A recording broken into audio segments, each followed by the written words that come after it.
Hello and welcome to the Soul Freedom Show. Your host here, Lokesh Baba. We are broadcasting here from California, and our website is soulfreedom.org. We are both on Blog Talk Radio as well as on YouTube Live right now. And we have a very special guest tonight. His name is Mr. Sevan Bomar.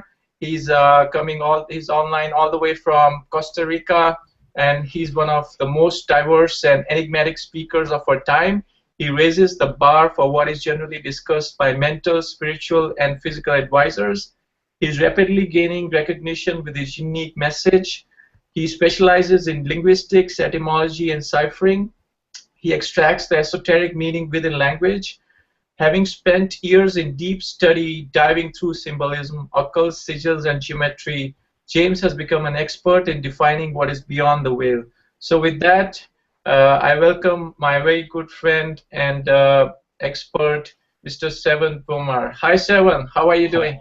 Wholeness Lokesh, I'm doing absolutely fine. Obviously, it's an amazing day. I'm feeling the energy. It's a full moon yesterday, but it's still hanging around. So I'm just definitely in one of those stages of my life where I'm ready to bring that message. So it's a pleasure to be on Soul Freedom Show.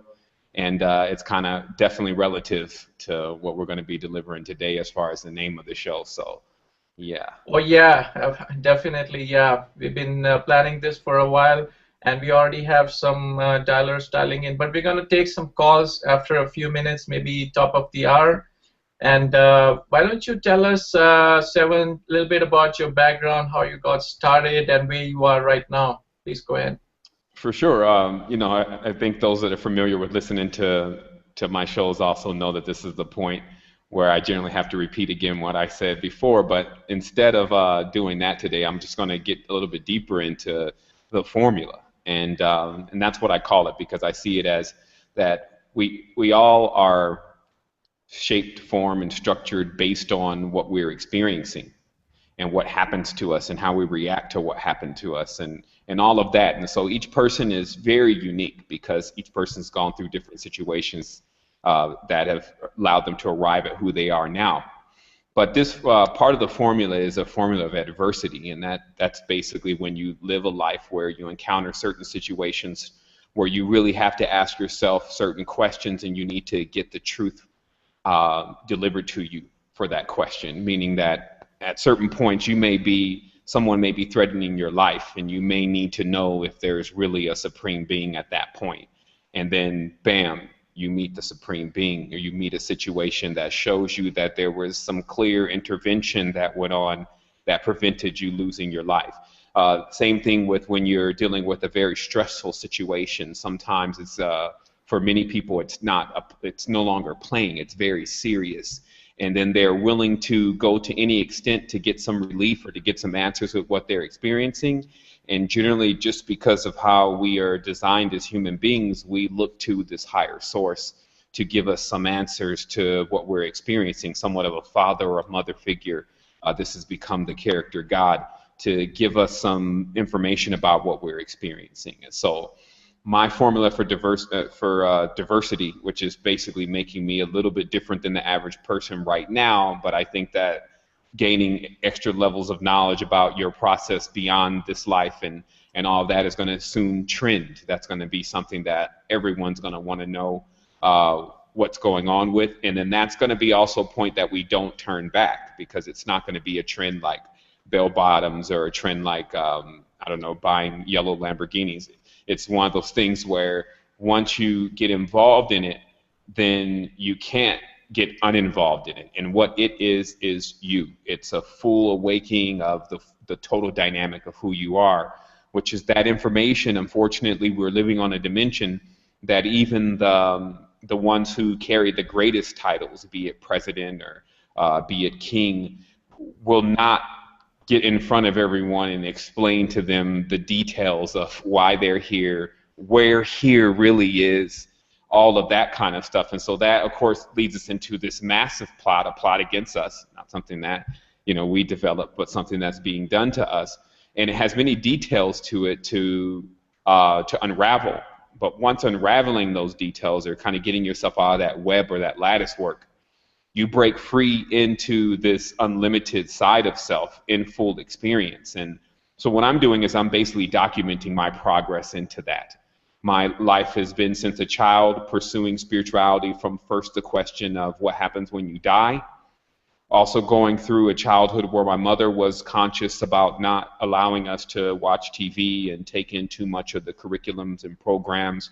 We were homeschooled and things of that nature, which, as I always mention to everyone, by the time I was a teenager, I ran away from all of that rapidly because, of course, that's just how things work with children. It's like a slingshot. If you put them too much into one thing, the moment they get a chance to do something else, they go and do that, and they go and do it aggressively.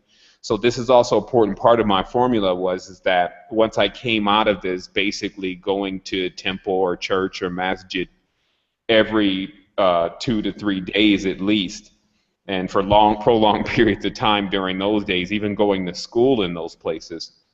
Once I got out of that, I went headlong into what it's like to be affluent in this world, in areas that have a great deal of activity, such as Los Angeles, Atlanta, Las Vegas, Miami, and these places. And in that experience, still having that seed that was rapidly growing, that was planted inside of me, of spirituality, which actually is really the study of spirits beyond anything, but this inter-reflection with yourself to still keep asking the big questions. Is there really a God? What happens when you die? Where are you at right now? Are you in hell?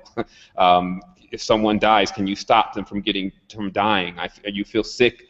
I feel sick right now. What's going to happen when we can't move around anymore? This is what I call spiritual, because there's literally something talking to you, and that's what people need to realize, is that when you get going to yourself, especially in English, then there's an angel talking to you, because angels speak English or English. So this is basically an angle of yourself, a diameter of yourself that has only spent this moment, this 30 years, however old you may be, 17 years, in grasping all it can, like a grab bag of who am I, right? And then so this is the character, and this is called an eidolon. This is the character that's really, or the spirit, if you may, because it is energy, that's constantly talking to you and getting you to have an introspection about your life. So that's what we're talking about. So the beginning of my life started with me doing that early. So about the time that I got about 24 years old, I came into a very aggressive spiritual experience. I won't say through happenstance, meaning that just not through coincidence, because I feel like everyone is going through some level of occultation, whether they're aware of it or not. Even the name of the street that they live on and all these different things have some deeper significance and meaning if we can extract that meaning. And so for me, again, like I was spending a lot of time extracting this meaning after the age of 24, because I came upon a very aggressive spiritual experience where I went into a higher vibration. And it's very easy for me to decipher everything that happened now, because of how I grew and how I kept, the abilities that I gained and all the stuff. But during that moment, it was, it can't even be explained. It's just like when you experience something that people have not even said is true, it goes a little bit further beyond things that you just haven't done because you haven't got around to it, or you don't have the money to do it, or whatever. And I really want to distinguish between the two, because there's many things that people want to do. People say, I want to be rich. And it's possible.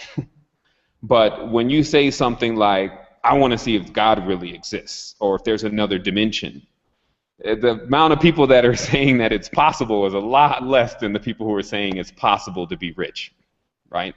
So you get into almost like a very elite club of happenings, meaning that everything that's going on, you can't just really go to someone and say, hey, the wall was spinning, and I felt energy coming out of it. I think something's going on, because at that point they're probably going to be carting you off to the crazy house if you're living, especially in the Western culture. And so, in a certain sense, to just sum it up, is that I went through a very major spiritual experience where I was able to confirm beyond the shadow of doubt, and that's a good term, that there was in fact multiple dimensions. There was, in fact, an ability that we had that is very similar to some kind of superhuman or super being, and that we were just really getting started. That, in fact, how much we've really uncovered in this world of what we really are, this can't even be measured by your small pinky fingernail, and that where our energy really is in that. It's only when we can realize that that's what's ahead of us and that's what we're going to be doing, and we start doing that, that we'll be able to tap into the energy that's associated with getting involved in that. And this is the interesting thing, because like if I say I want to become a bagger at a grocery store, this doesn't take much energy. All you have to really do is just go down there and they're going to hire you, because the bagger turnout is very high. They got people coming in and coming out. It's not the greatest job.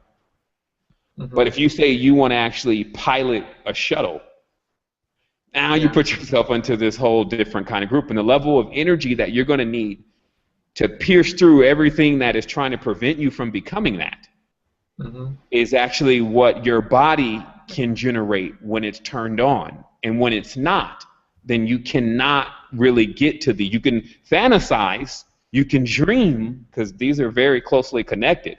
But as far as actually putting your primary state of consciousness into it, that becomes somewhat of a task. And so, of course, part of my work is getting individuals into the know about how to do that for themselves, and also how to take themselves through the process that allowed them to accomplish that. Right, right. Wow, that's a very good introduction. And just to let us know, how old were you when you started your process, or was it like since you were a kid, you could see, you could feel something in you, or what made you, activate yourself in a way? Well, it's different. It's funny because when you look at yourself as a kid, and then you see through your eyes as a child, and you start realizing how you're seeing things, and you're totally not seeing things the way you see things now. Yeah. How you see things is based on what you know to exist. And this is something that people should think about. It's like, let's say, for instance, a baby. A baby doesn't really come in contact with itself first. It comes in contact with its mother, who it actually, only through instinct does it actually know who that is, through some kind of connection that it feels. But other than that, it's completely lost to where it's at. It doesn't actually know how to define yet.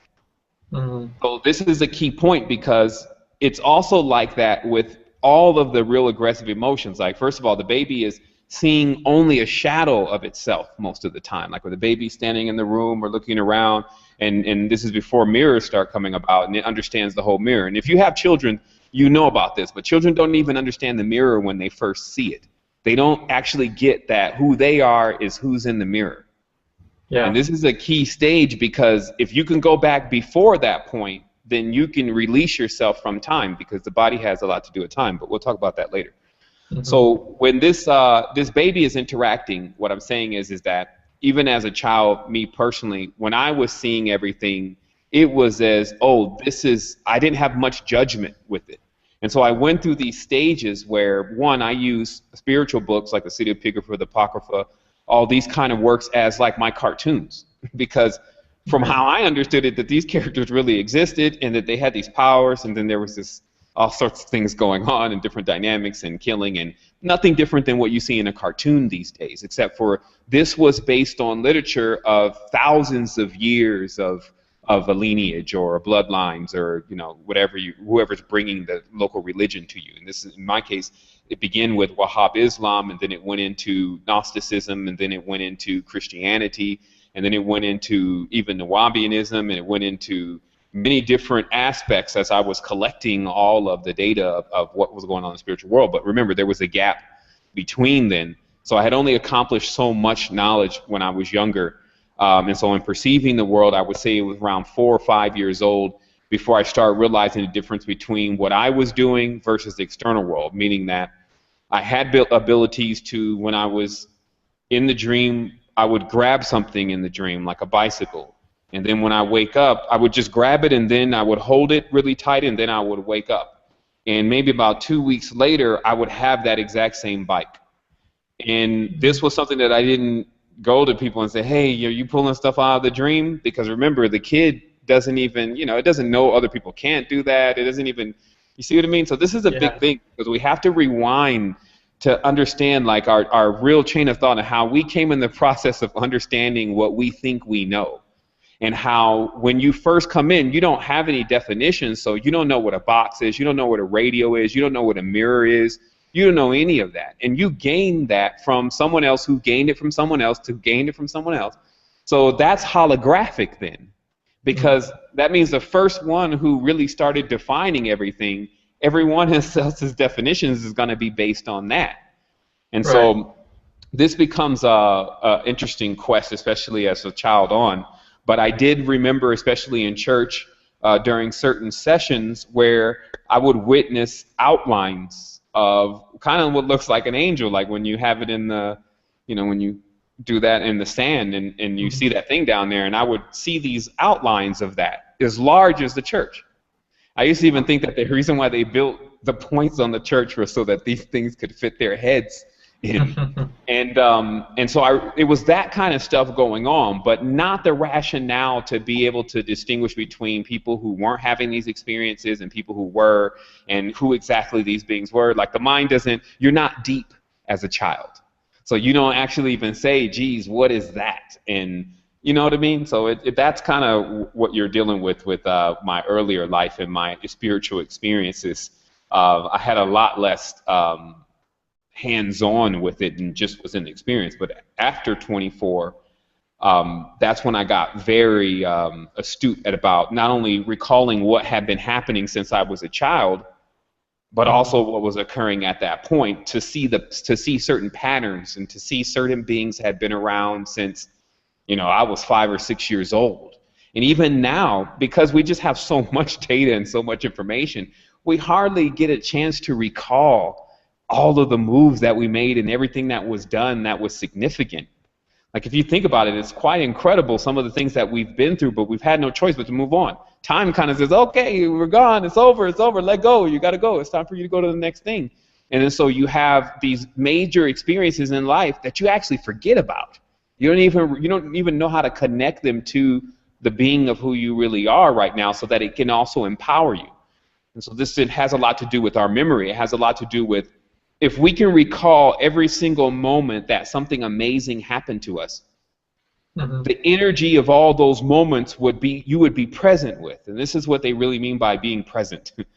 And then it's like an omniscience. All of your experiences are all present in that moment. And then the level of energy that you give off is just, it's phenomenal. Like we're only starting to tap into it. And I will tell people that this is about doing something that many great men in the past had set out to do, but it wasn't time, because we're in time, meaning that to introduce the world right now to an energy that is inexhaustible and is assimilable by them, meaning that something that can power human beings, is the next stage of, I guess they call it evolution or whatever. I'm not going to play the word games today, but the next stage of where we're going is the discovery of pranic forces.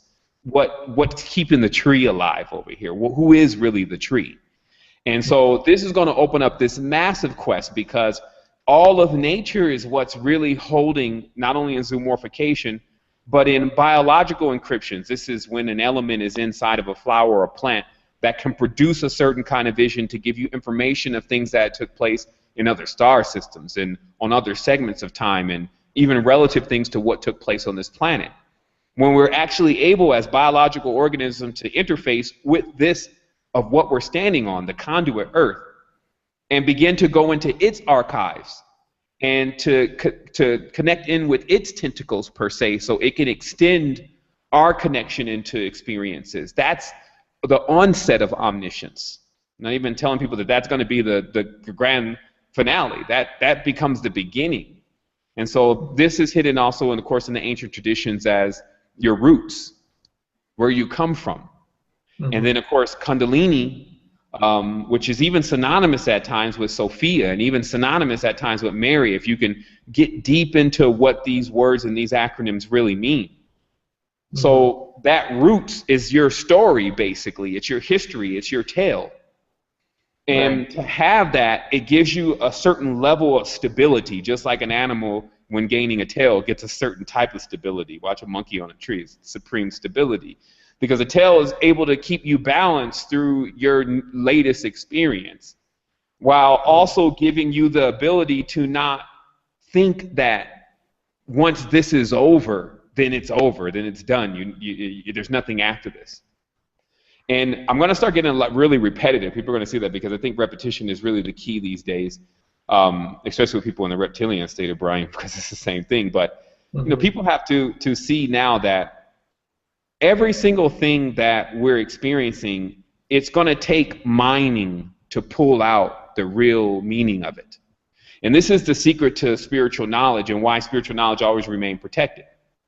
Because spiritual knowledge is truth, so it connects with everything. As above, so below. So even the most petrified, distorted entity will bear a semblance to truth if you can see it, right? Yeah. So what happens is that once truth is spoken, someone with a very base state of mind and a very dense state of mind can interpret it one way, generally externally. And their interpretation will only serve to get them so far into the total realization of what is being presented. While someone who has graduated into their balance and into that, again, balanced state of consciousness is going to go in and find the balance within what is actually being presented. So, for instance, if you show me some huge, massive, ugly, dark entity, one in balance is going to say, but another version of myself. And then begin on the work on self, meaning that if they find that there's some kind of distortions, and this is just if you run across something like this, it'll still be very odd for you to run across something like this. But if you did, obviously most people would run and be afraid. But in the highest state of thought, the reason why there's no fear is because there's no disassociation. That means that if someone that is a master seer or whatever you want to call it sees some fearful form or something that they are cowering or would cower around, then when they don't do that, they tap into the next level. And so to make this very simple, what you're dealing with Earth is there's a lot of things to fear. Like all sorts, like even being in the body, you're afraid to get cut and you're afraid to fall off something, you're afraid to die and you're afraid to lose and you're afraid to, so there's so many different levels of the fear. This would 100% account for why we're in this low energetic condition that we're in. But to take a glimpse across everything and to go into the area where there's no fear, you see that the only way that could be accomplished is if you do not make an opponent. You don't accept anything as being in control or have power over you, even if it's the universe. It doesn't matter what it is. And this is the next level also of the process of our expansion, is the realization that all is self, that there's no external forms really interacting with us, because once we stop that, then we actually become in control of what is interacting with us. You see what I mean? Like we animate what is enacting with us. So this means spontaneous generation, this creating things from scratch. Spontaneous communication with all forms. This means that you actually don't see the tree as any different than you. So thus, the wavelength that you and the tree are on the same. So now it can hear you. Because that's all that's really happening. When you can, to communicate with something, you just must get on its same frequency and same level. So if we're stuck all the time on one frequency, this is my identity, this is who I am. If we're stuck in that, then this is why everything else is locked out. And so, you know, this is just that process back to, you know, some people call it going home. I'm not sure exactly, you know, what that means truly, but realistically to me, it's nowhere to go. It's like just a point of realization. And yeah, that takes me to the point, because you are doing a lot on your website. You have blogs and you have a why don't you tell us a little bit about what kind of activities you're doing currently to, you know, empower people in a way, and how you do it. Why don't you tell us a little bit about that? Well, I mean, I could only bring it relative to right now because, you know, the network's been up itself for about 6 years, and that's been just delivering, well, not just, but it's been delivering information to everyone in massive levels. And this is from the esotericlibrary.com, which is about 3,000 books strictly related to the occult and how it functions. This is obviously the Resistance website, which is an archive of all the information that we've come into up until this point. and that spiritual progress. Also, it's a social network, so everyone else has had an opportunity to put in their information and allow others to study it and to communicate with one another.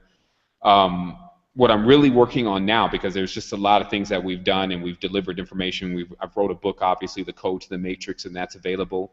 But what's happening now is that we're launching, as you know, open source spirituality, because in my my whole progress through this, I've seen that any network is going to tank in quality to the individuals that are involved in it if there's any kind of real numbers.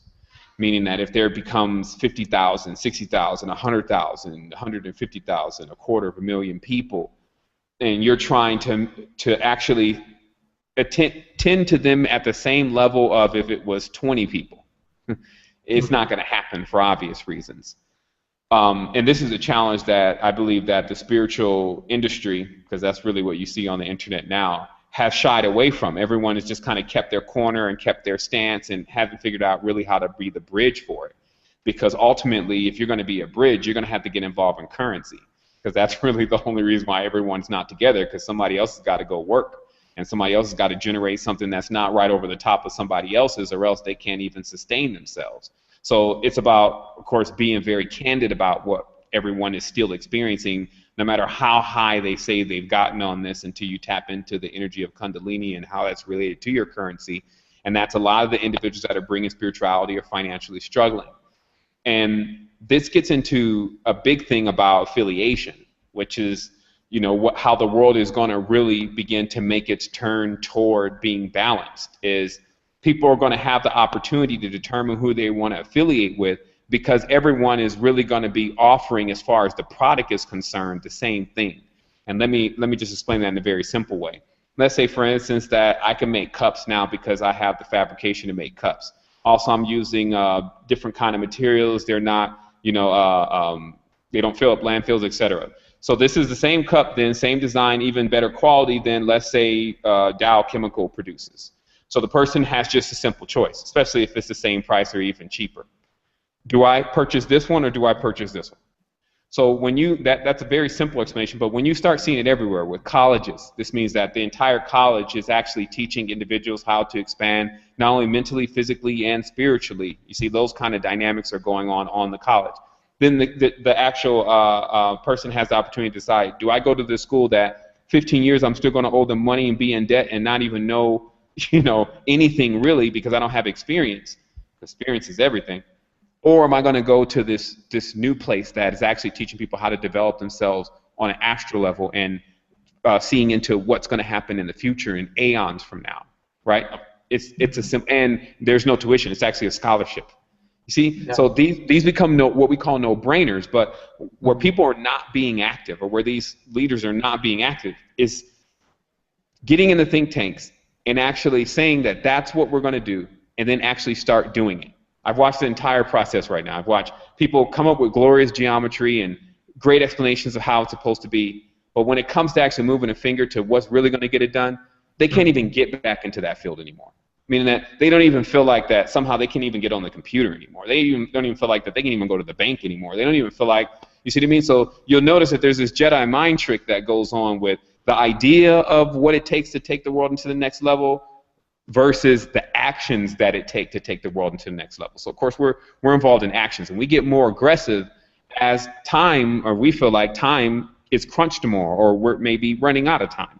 Meaning that how much resources does the planet really have at the rate that we're using them? Because obviously we're overusing resources. It's just like gas. We're only using 30% of the energy from gas. When the car, what you see coming out the back is the other 70%. That's the fuel that can't be used because the car doesn't need that much energy. So that's going on with everything. Like, we're using so much energy. How much can we really use of this, right? So that creates the time. When the energy is infinite, okay, there's no time. It's even beyond the word immortal. Like so just understand, when the energy is infinite, there's no time. When there's a limited amount of energy, right, that creates time. And so how that's hard-coded, though, let's talk about how that's hard-coded. That's hard-coded by the sun. Because what we watch every day is the sun get up early, bright, shiny. Then midday, it's height, and then around 5 o'clock, it starts to get dark, right? Yeah. And so this is like a hard-coded firmware in our mind saying that energy runs out.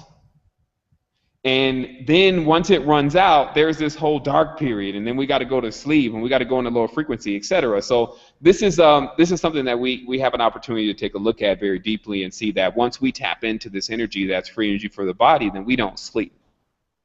Then once we don't sleep, it takes us it's only a rapid period of time before we figure out that we're actually programming the reality. Because we're now tapped into that frequency, that wavelength. And what I'm talking to people about is about how to get back on the controls of the spaceship Earth.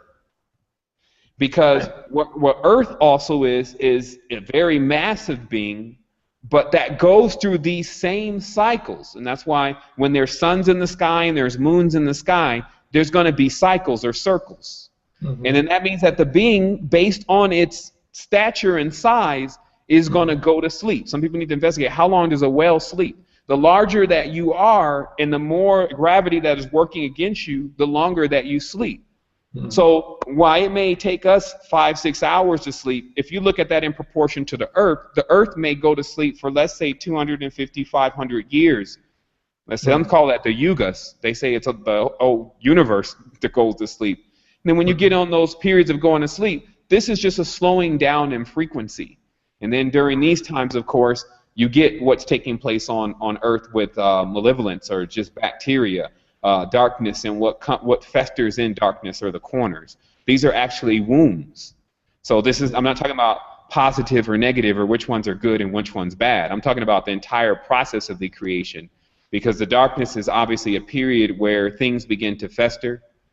Like I said, you get organisms on top of each other that never generally are around each other. You get all the things like what we see going on in our reality right now. And then there's this phase that comes after that. Wow. That's amazing. Yeah, there's no limit to where we can go from there. But I just wanted to bring up a topic you've talked about a few times. I've heard you speaking about the India and the native Indian connection, because that's the first time I heard from you. You talked about how the people from India are basically the same as what we call Native Americans or Native Indians, or even some people in South America. So can you just tell us a little bit about how that happened and how we can look at it? For sure. Well, I will first say that there's what is being said and what they're telling us, which is not the truth. Like we can keep going on and on and on how we're getting books with lies in them. Right. But because we have a heart, which is an anagram of Earth, we tend to be very democratic about when people lie to us and think that, well, maybe they're not really lying, or maybe they didn't really mean it like that. We just want to believe that it couldn't, they couldn't be actually making the action to lie to us. Like something else is the other scenario, but that's not the case, that we're being lied to. So what happens is that you realize this when you really get spiritually involved, like when you actually do have to deal with other entities and other life forms as you're going through your process of as I call it, occultation, which is you becoming fully aware of what's happening here. And then what you get is you get this period where you realize that there's a big war going on here, and it's a color war. And that this color war is so deep, and this is something I'm going to be talking about tomorrow also on the show, because I have to show diagrams to this, that the skin of the planet, which is the atmosphere, is refracting these colors that we see in the rainbow. And that in an introspective way, to understand it with your body, that same atmosphere is your skin. And so that the color of your skin actually has a lot to do with what kind of frequency you initially throw off, like the first signature that a person reads from you. And that's why a lot of people base what they think about you on your skin color. In fact, skin becomes the biggest division of the dimension, if you really think about it right now, because everyone's like, oh, I'm in this race and I'm in this group, and that's really what's doing it. So if you can see that on a more expanded level. what you get is you get that what we're calling the black man, the dark, kinky hair, etc., and the white man, the blonde, the blue eye, that they're not indigenous to this planet, that color spectrum is actually not indigenous to this planet. Those color spectrums are like the poles, okay? And this goes back to Orion. And remember, when I say man, I include woman in that, because remember, woman was inside of man, is what we're calling man, right? Yeah. So this goes back to Orion with a whole different thing: future tech, diamond bodies, pentagrams and phi and creations of worlds and dreams, and what you would, like the height of where our technology could ever go is in another constellation. And there became a war. And then that war was with the two opposite poles of the spectrum, because this is the color war between black and white, okay? And I don't want people to just visualize people and colors and races when we're talking about this. I want people to see cymatics. I want people to see frequencies, and how when a frequency has to hold its frequency, when it says, well, I'm 593 hertz, it creates a wall between it and 594 and 592. So this means that wall, that barrier, creates limitations. It creates rules. It creates certifications. It creates laws as we know it. Okay? That's why they call them the laws of nature, right? Where two things can't really go together if they're too far apart from one another. Okay? Mm-hmm. So this war is like watching a fight in a club, where the fight is just spreading all over the club, and they're just tearing everything up, except it's in the universe. And they're taking this war from planet to planet to planet, warring, and using the beings that are generally indigenous to the planet as some kind of a brokering or determination to who's winning the war. Okay? Mm-hmm. So if you want to know about Earth, not all the other planets, but Earth, what Earth is, and I'm going to talk about this more tomorrow, but there's a story in the Kemetan text about Ra.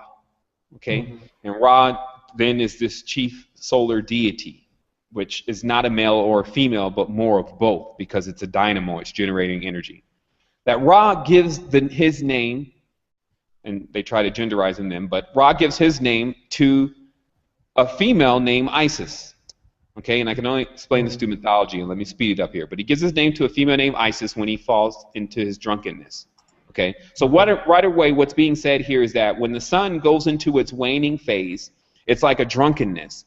And then another being approached it, named Isis, which is basically a dollar sign, if you smash all the letters together, or a straight line in a curve, okay, approaches it and gains a name that allows this being to begin to create worlds.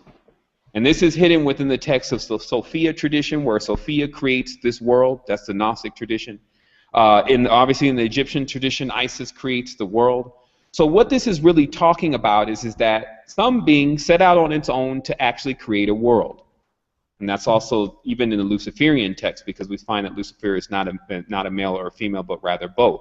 And this gets us into the planet Venus, which actually has an esoteric symbol of a heart, that the symbol of the heart corresponds to Venus. And that's why Venus is both the goddess of love, and also Venus traces a pentagram out in the night sky through its precession. So this gives you the connection between the heart symbol and the pentagram from a celestial level, okay?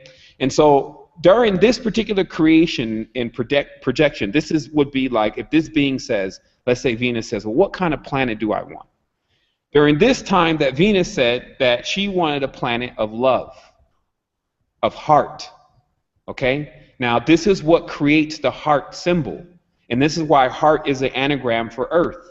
And this is why the heart chakra corresponds to Venus. Look on any ancient chakra system and say, well, what is the heart chakra? What is the planet for the heart chakra? Venus. Okay, because they're trying to connect for you tarot or the wheel or the precession of how things came about, because Venus is also Diana. And this is where we get the word Indian or Indiana. Because what Diana did was she created this world of love where all the beings were basically in love with each other. And they constantly populated with one another. And this began in what we call today Nubia, which is where you find the Dravidians. Okay? And because you can keep finding the Dravidians later on if they're not suppressing them in the south of India. But the reality is that the same people that were in Nubia, dark-skinned Dravidians, Dravid is where we get the word David from. So this was basically a group of original people that arrived that actually were a combination, and this is why what Diana decided to do, or what Isis decided to do, or Mary decided to do, was to marry the two most conflicting forces, i.e. black and white, to make this new being, or this Nubian, okay? And what this new being looked like is that they were dark, like Nagas, but their skin, or excuse me, their hair was like fur in a sense. It was like a very stringy hair, not like the kinky hair of the other side of the gene. So in Diana, and this is really where the heart symbol comes from and why they put a break in the heart. Because the heart also is what you see in a shell. Like if you take a shell, a clamshell, and you turn it to the side, you'll see it's a heart, because that clamshell has to do with Phi. It's created through Phi. So the heart came together with the combination of the two opposing forces. They married them. So there was this actual marriage, and this was actually called the covenant. Okay? And so now that's just a deed. People need to understand that the beat goes on. Like some people think that these moments just stay forever iconoclast in time. Sometimes they'll make a star to it so you can receive that kind of energy over again if you want to tap into it. But generally the beat goes on. So after that creation and that marriage, there were children. And this is why those children were the people who then migrated from Nubia to what we know as the Indus Valley. Because they were nomadic people. They migrated based on the earth. Because the earth has, and we even see it now, seasons. So you don't want to be on the wrong season. So if you're looking for a certain kind of energy, mainly abundance, then you're going to travel through the earth as the abundance moving through earth. And this is why even right now, that's what the Olympics is. And that's what even these World Cups are. They move and they wave energy. Because even right now, like Costa Rica's playing today, and this is a sidebar, but when Costa Rica won or hit a goal, you can hear the entire city. And this is a big city. You can hear the whole city. Right. And they're sending all of the energy to Brazil. So that's a huge wave. Even they got waves and fans sending energy there. And that's how the energy is harnessed. And then geomancy, which is the structures that they build and the crop circles and these kind of things, are what are moving that energy in different directions, right? So that's real future tech, okay? But to get back to what I was saying about Mary and her creation of World of Love, is that these beings love to be fruitful and multiply. So much that even the original prototype from Orion, which is what we're calling man now, actually became blended with other life forms that, I guess in Sophia's magnificent dream, she dreamed up. And this is our animals, our insects, these kind of things. That what you actually get if you read the ancient texts, especially those from the Indus Valley, and even what you see in Kemet, is composite beings. This means a man with a tail and a scorpion claw. A woman with a spider face and different things, because the first, and this is why I say Tiamat began to birth monsters first, as they say. But the free expression of the heart, there was no limitation, anything. It was like a huge orgy here.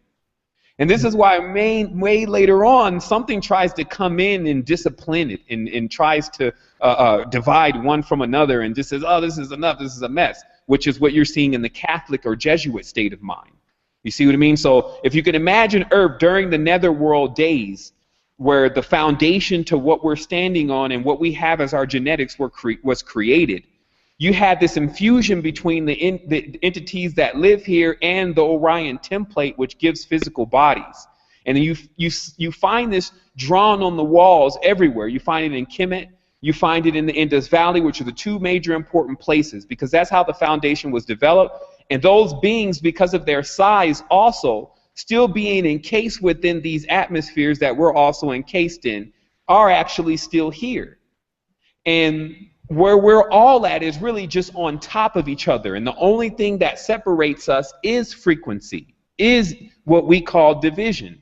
Because once you come out of that, you see it all. Like you see pretty much everything. You see all of the ancient empires based on where you're standing.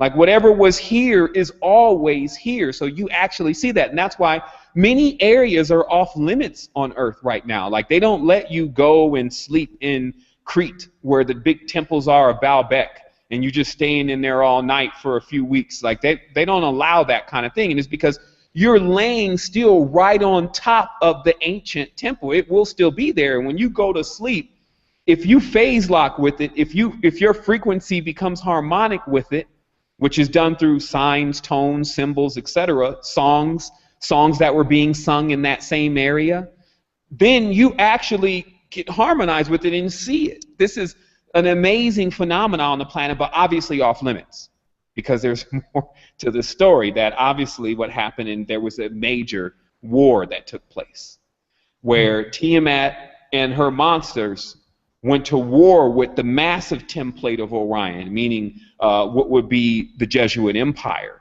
the one who attempts to take the father role in the universe, utilizing technology to go to planets in order to begin to separate them and to put them back in order. They call this masonry. It becomes a person who knows how to shape, form, and fashion gems, because all the planets look like gems and jewels from outer space, but they're rough and uncut. So then one of these craftsmen come to the planet and start shaping, cutting roads, cutting trees, splitting atoms, cutting everything. That's why their chief symbol is a sword.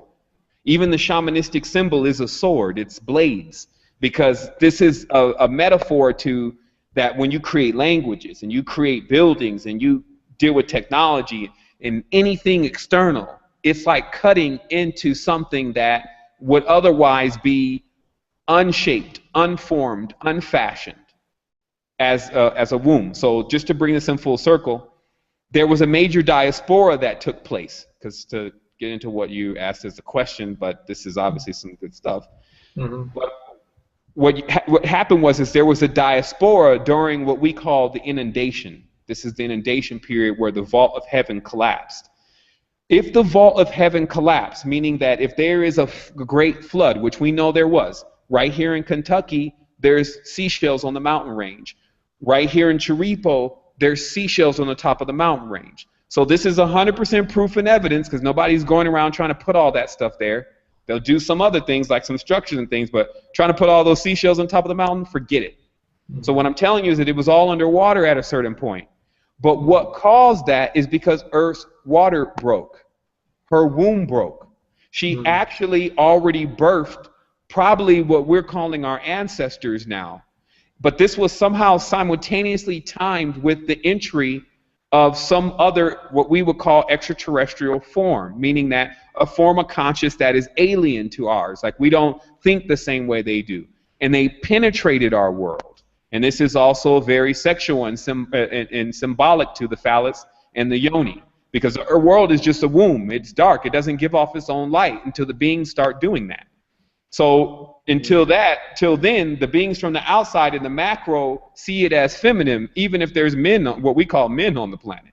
So when they penetrated the planet, they broke the canopy, because that's what happens when humans or hymens are on planets and never been experienced to any kind of extraterrestrial forms or foreign states of thought, and then all of a sudden get invaded. And then so that penetration broke the canopy, and that also caused a massive flood. That's what broke down all the irrigation canals and chambers from Indus Valley all the way to Egypt. Everyone was basically, everything they had and everything that they knew, it would be like Katrina. And now all these people were just basically trying to survive, and that's why they left, and some went to what we call India, some went to what we call America, some stayed in the Central America, but there was always one common feature with all of them: their hair. Generally a black, very thick, coarse, 7 to 8 ether hair. When you cut it down the side, it actually forms an oval. That's in Diana. So this is how geometry tells us the origins of the people who were there and who was originally there first, etc. So these people, remember that, so their entire empire and everything that they were doing, because they basically have been given one command: be fruitful and multiply. So in that, which is what goes on in the underworld, the underworld is under the microscope, everyone. It's when you put bacteria inside of somewhere and you turn on all the lights. You'll watch this bacteria replicate so fast, and it's because they're basically having sex or six. And so until someone cuts the lights back on again, there's going to be a massive reproduction, and that's why these are the most numerous people on Earth. They're actually still the Japanese. They're the Chinese. The melanin recession didn't start coming in until the actual invasion, because the invaders were melanin dominant, meaning really black with kinky hair. And then the ones that followed up with their ships were blonde hair, white, with blue eyes. And then they, as you see in all the ancient texts, generally had their reproductive symbols out, meaning that that's the hidden mystery about the fallen angels, or the ones who came from the sky, because when they got down here, it wasn't even like they were actually trying to civilize the place. They were trying to create a home also. So this is where you get the interbreeding, and this is why in Orion, later on comes this transmission that, hey, some of the ones on the Orion template, meaning the pentagrams, have gone down into the hexagrams, which are the wombs, in duality, and actually begin to create some other offsprings, which is bringing all sorts of strange geometry. So, you know, this is what you will see in transmissions, and these transmissions they go from energy. This is not someone getting on a radio and saying, Earth to Orion, are you there? Yes, this is Orion, come in. It's not like that. It's the energy that's coming off of the stars tell each star in adjacent what's going on. Like, just like if I'm around you, if you start giving off this energy, I'm going to know something's wrong with you, or you're happy, or I'm going to know even more details, especially if I'm very empathic. So see the universe's communication as a communication system of empathic knowledge. So it's very easy for another being that has these kinds of abilities, which really come hardwired, to know what's going on one planet from another, to know when to go to that planet because it's sleep time for that planet, it's womb time. You know, all those kind of things become a part of your consciousness when you go into the next stage of realizing that you're not going to die, that you're basically going to live forever. Now, here's the thing. Notice how dying has everything to do also with being inside of Diana. You're in death, in the place in which death is even possible. Now, people need to also see that these three-dimensional worlds are special in the sense of they actually have a component called death, which all the other spaces and expanses don't have. Limitless means no death. Limited means death. So this also serves at times to be a way for beings to get into more levels of experiences, conclude experiences, and start new experiences again. Because let's say, for instance, if you're just going through one long, massive experience and you start not liking that experience, how are you going to end it? So the hard code for ending an experience is called death. That's when you terminate the experience and then you go on to another one. But if you start having this magnificent experience, you actually lead, if it's a real magnificent experience, you lead yourself into what begins to create the energy that is necessary for you to have that experience indefinitely. So those who discover happiness truly forever know how to be happy. They don't lose that reference. And so just remember that, behold, the ladder is coming up and down. And this will answer a lot of questions, because some people say, well, did all humans come from Orion? Did all humans, when I'm saying templates and other states of consciousness, do all humans have that same kind of thing going on? No.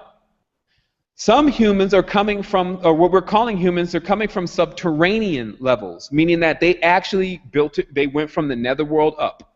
And this is why they're going to be really strong and capable of dealing with anything in a physical reality, because that's their home territory, right? That's what the whole meaning of homegrown in Zion was about. Okay? While some are coming from outside the envelope. And so when they come in, they're going to come in with foreign states of consciousness. And so this is what you should see it as. And we're going to explain this very simple tomorrow. But remember I told you about the atmospheres, okay? And how the atmospheres are basically the skin of the planet. And that on yourself, then, that your atmosphere is your skin, okay? So what happens if I poke a hole in your skin and I leave that hole open? It gets infected, right? And this is because somehow the skin is keeping very negative bacteria and things like that from getting inside of the more sensitive areas of the body. How is it doing that?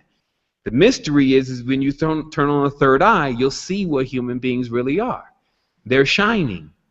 It's something about this skin which was accredited to the serpent, that its scaly, shiny hide, which we still have, and the rest of it is at the nails, on the etheric level, it shines. So any kind of organism that is a bacteria in a low vibratory, dark frequency, it can't even come close to it. It just basically it vaporizes before it even gets close. So it just chooses not to. So this is important about understanding also what is going on in the planet. So the planet's atmosphere is the same thing. If we let off any kind of nuclear weapon, which is what happened when Oppenheimer, yeah, I believe that's who that was, but basically brought in what we're calling today the archonic forces, because they let off an explosion that was the ricochet of it. Punched a hole in the atmosphere for that moment. It just created this huge tube in our world to where things from the outside, bacteria, could come into the world. And this is where you see the world's states of consciousness begin to change, because the more of this foreign element, this is just things that are strange. Anything that's strange, it's out there. Anything that's not strange, it's in here. That's how we work our consciousness. Everything that's inside of you, you feel comfortable with.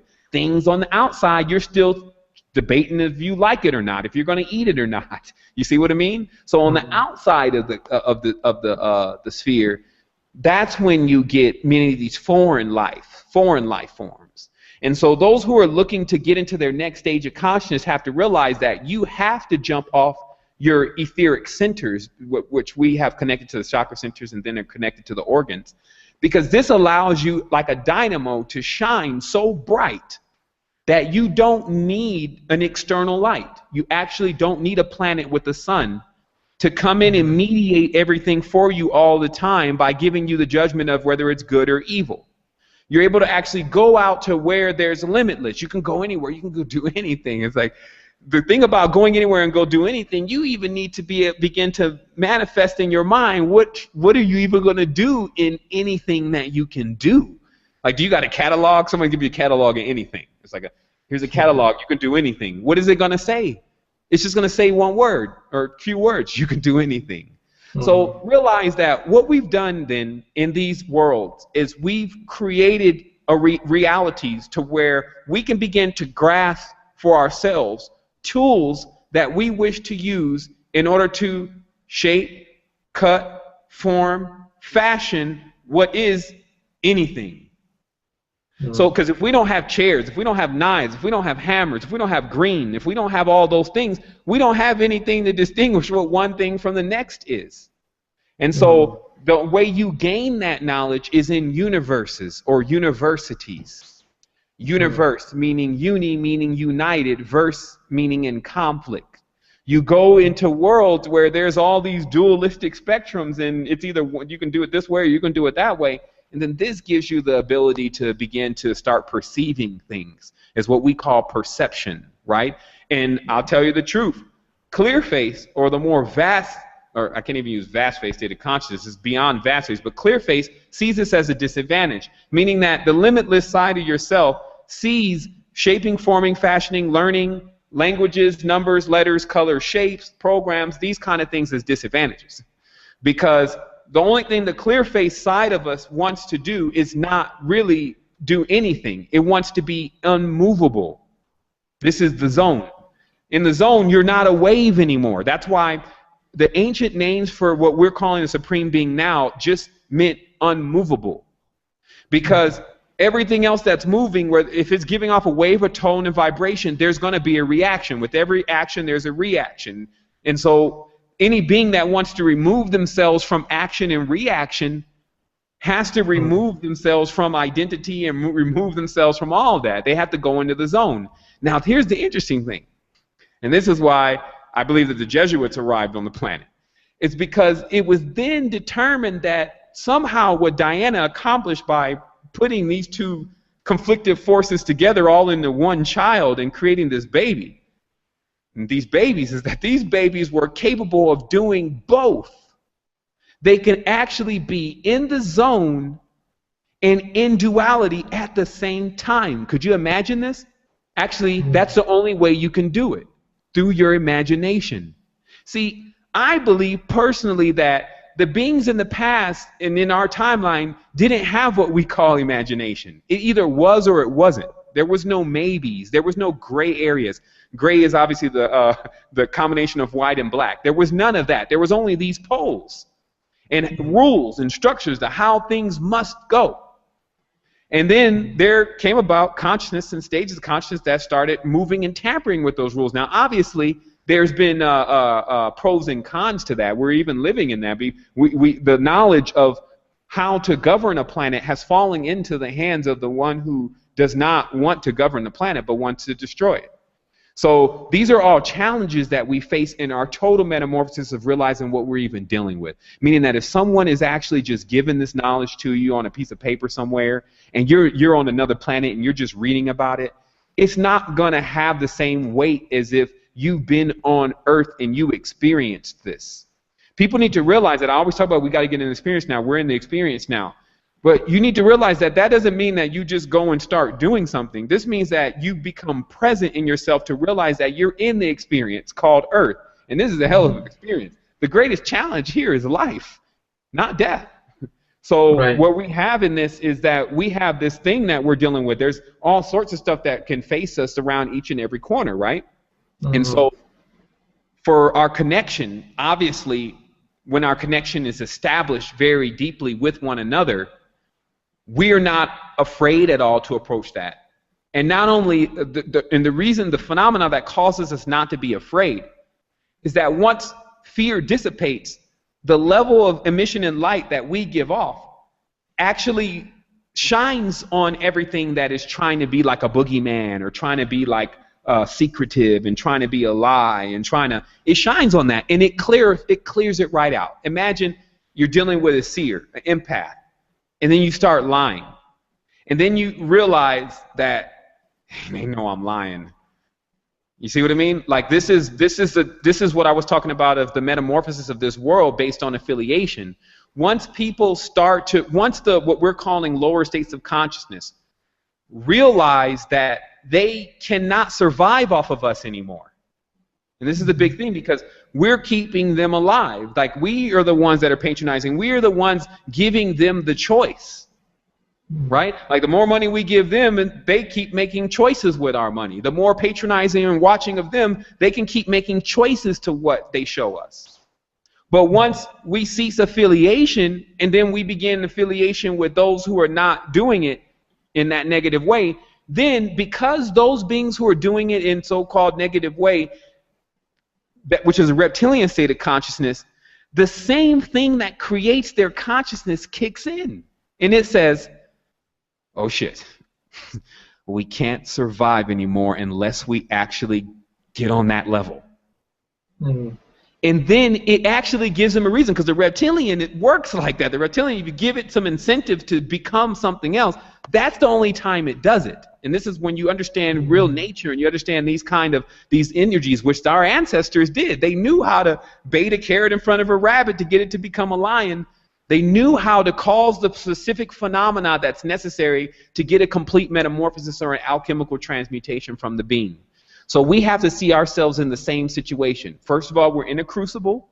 That's what this earth is. It has several sacks around it. So there's some pressure here. There's gravity, right? Gravity equals death. Where there's, as I say, where there's cats, or where there's rats, there's cats, there's dogs. So there's certain things that equal other things. And so while we're in this crucible or being crucified on the cross, which is the four winds, north, northeast, southwest, what happens is that alchemical transmutation makes us at least 1,000 times more stronger than we were. And how you can prove this is you can do alchemy. And you can take an element or herb and then actually take it through the alchemical process, which makes it a spagyric, and it becomes 1,000 times at least more stronger than the original herb. Also proving that every being that lives here, and this is why we need to get our priorities right with our levels of respect, because as everyone starts collecting themselves and becoming awake, you're going to find other life forms that are not going to be so happy if we find ourselves on the opposing side of them, meaning eating them. So what you're looking at with each human being then, to understand the mathematics of the planetary systems, which is Metatronic, is you would actually find that the amount of division would create the strength of the being. So if there's 9 billion people in the world, let's say 8 billion people in the world, each human being is at 1/8 billionth of its strength. Okay, so this would get you an idea of what you're dealing with here when the world awakes. Oh my goodness. 1 in 8 billion generally of the strength and the abilities, that's what you're using right now as a human being, because you have limitations. This is why you have 10 digits. You can only do as much as 10 digits can really process, right? So this is the 1 in 8 billionth, or 1 in 10 billionth will probably be the maximum number.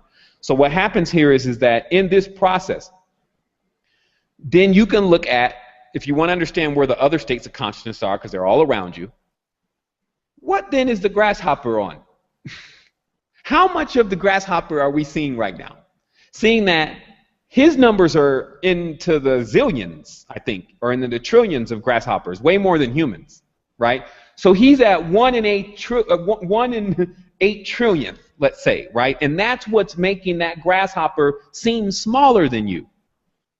But once that grasshopper family, and I'm just giving you an analogy here, once that grasshopper family comes into full awareness, what you'll be dealing with is one large grasshopper at the full strength of what that species really is. And this is why even Solomon said that one should probably study these insects to get an idea of the other worlds, because they bear different levels of geometry, they bear different kinds of abilities, and they also bear a different state of organ, an organ that is liquid, not solid. Not a plasmic organ, meaning that our organs are solid enough. You pull out a heart, you lay it on the table. With one of these grasshoppers, it's like liquid, and it becomes very difficult for you to distinguish where the heart is, where the liver is. So they're basically already in subatomics. So even if you would give credit to that species just once, and this is why racism and division is only going to make you weaker, then you can actually realize the level of quantum power in the real stage of the what I call spirit tech that our ancestors had already tapped into and were aware of by simply studying what was placed in front of them at the planetary system that we're located on. Meaning that if you look at the design and the structure, and then you look at what's inside the organism and you see it better than an iPhone, damn it.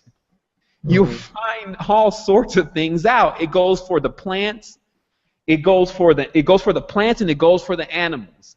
And it's a big thing, because here's the other thing, and again we'll talk about this more tomorrow, but another thing is that what you're seeing in the reality for those who actually came here before and that were already here in different stages, different sets of geometry, is everyone love to put their mark on it. It's like something about just with animals, they mark each other.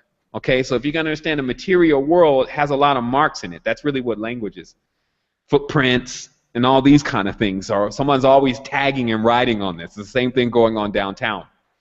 So what happens is when one of these glorious beings come through and then leave, they may just leave a species of flowers.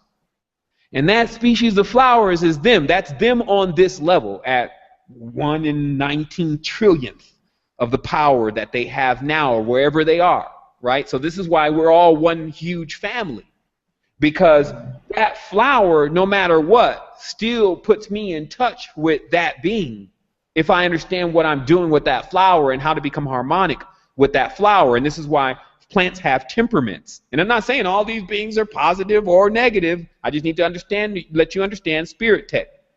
Because what happens is that if you take on the mode or the frequency of that particular element, then you can become it.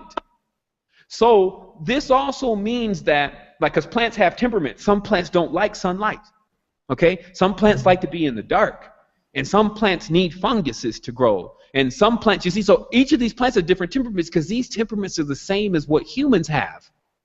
And so this is where the biorhythms really are, is that if a human takes on this melancholy, depressed temperament, then they may become like a willow, right? And then that willow kind of personality is also a nymph or a dyad or basically a separate spirit that is harmonic with other entities or trees that have that same kind of demeanor. So, you know, I'm just going to scratch the surface on that just a little bit, but just remember, harmonizing with something is becoming like it. So even if humans choose to become like computers, then they will adapt the mentality of silicone, which is different than plastic. We need to understand the major agent in a computer is silicone, not plastic. And silicone is synonymous with silica.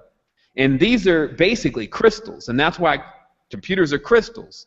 So, you know, this is about, you know, the next level of this, because this is not technology, what you're looking at. This is confusion. This is when you install Windows with a Mac bootstrap, you get an error conflict that takes you an hour to fix while you could have been more productive at doing something else and you were just trying to send an email.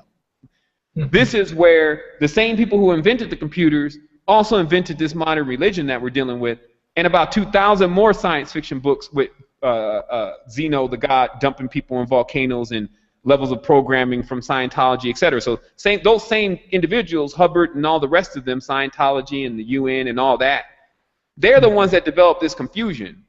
These units, if just having silicone and a magnetic source, can be designed in which a software could create a centrifuge, meaning that your desktop could be your power plant if it was done the proper way, because it would just create a centrifuge. It would use magnetic energy and a small amount of electricity to not only boot the computer up, but also to give off additional power sources for other adjacent devices. I mean, if you want to do it right.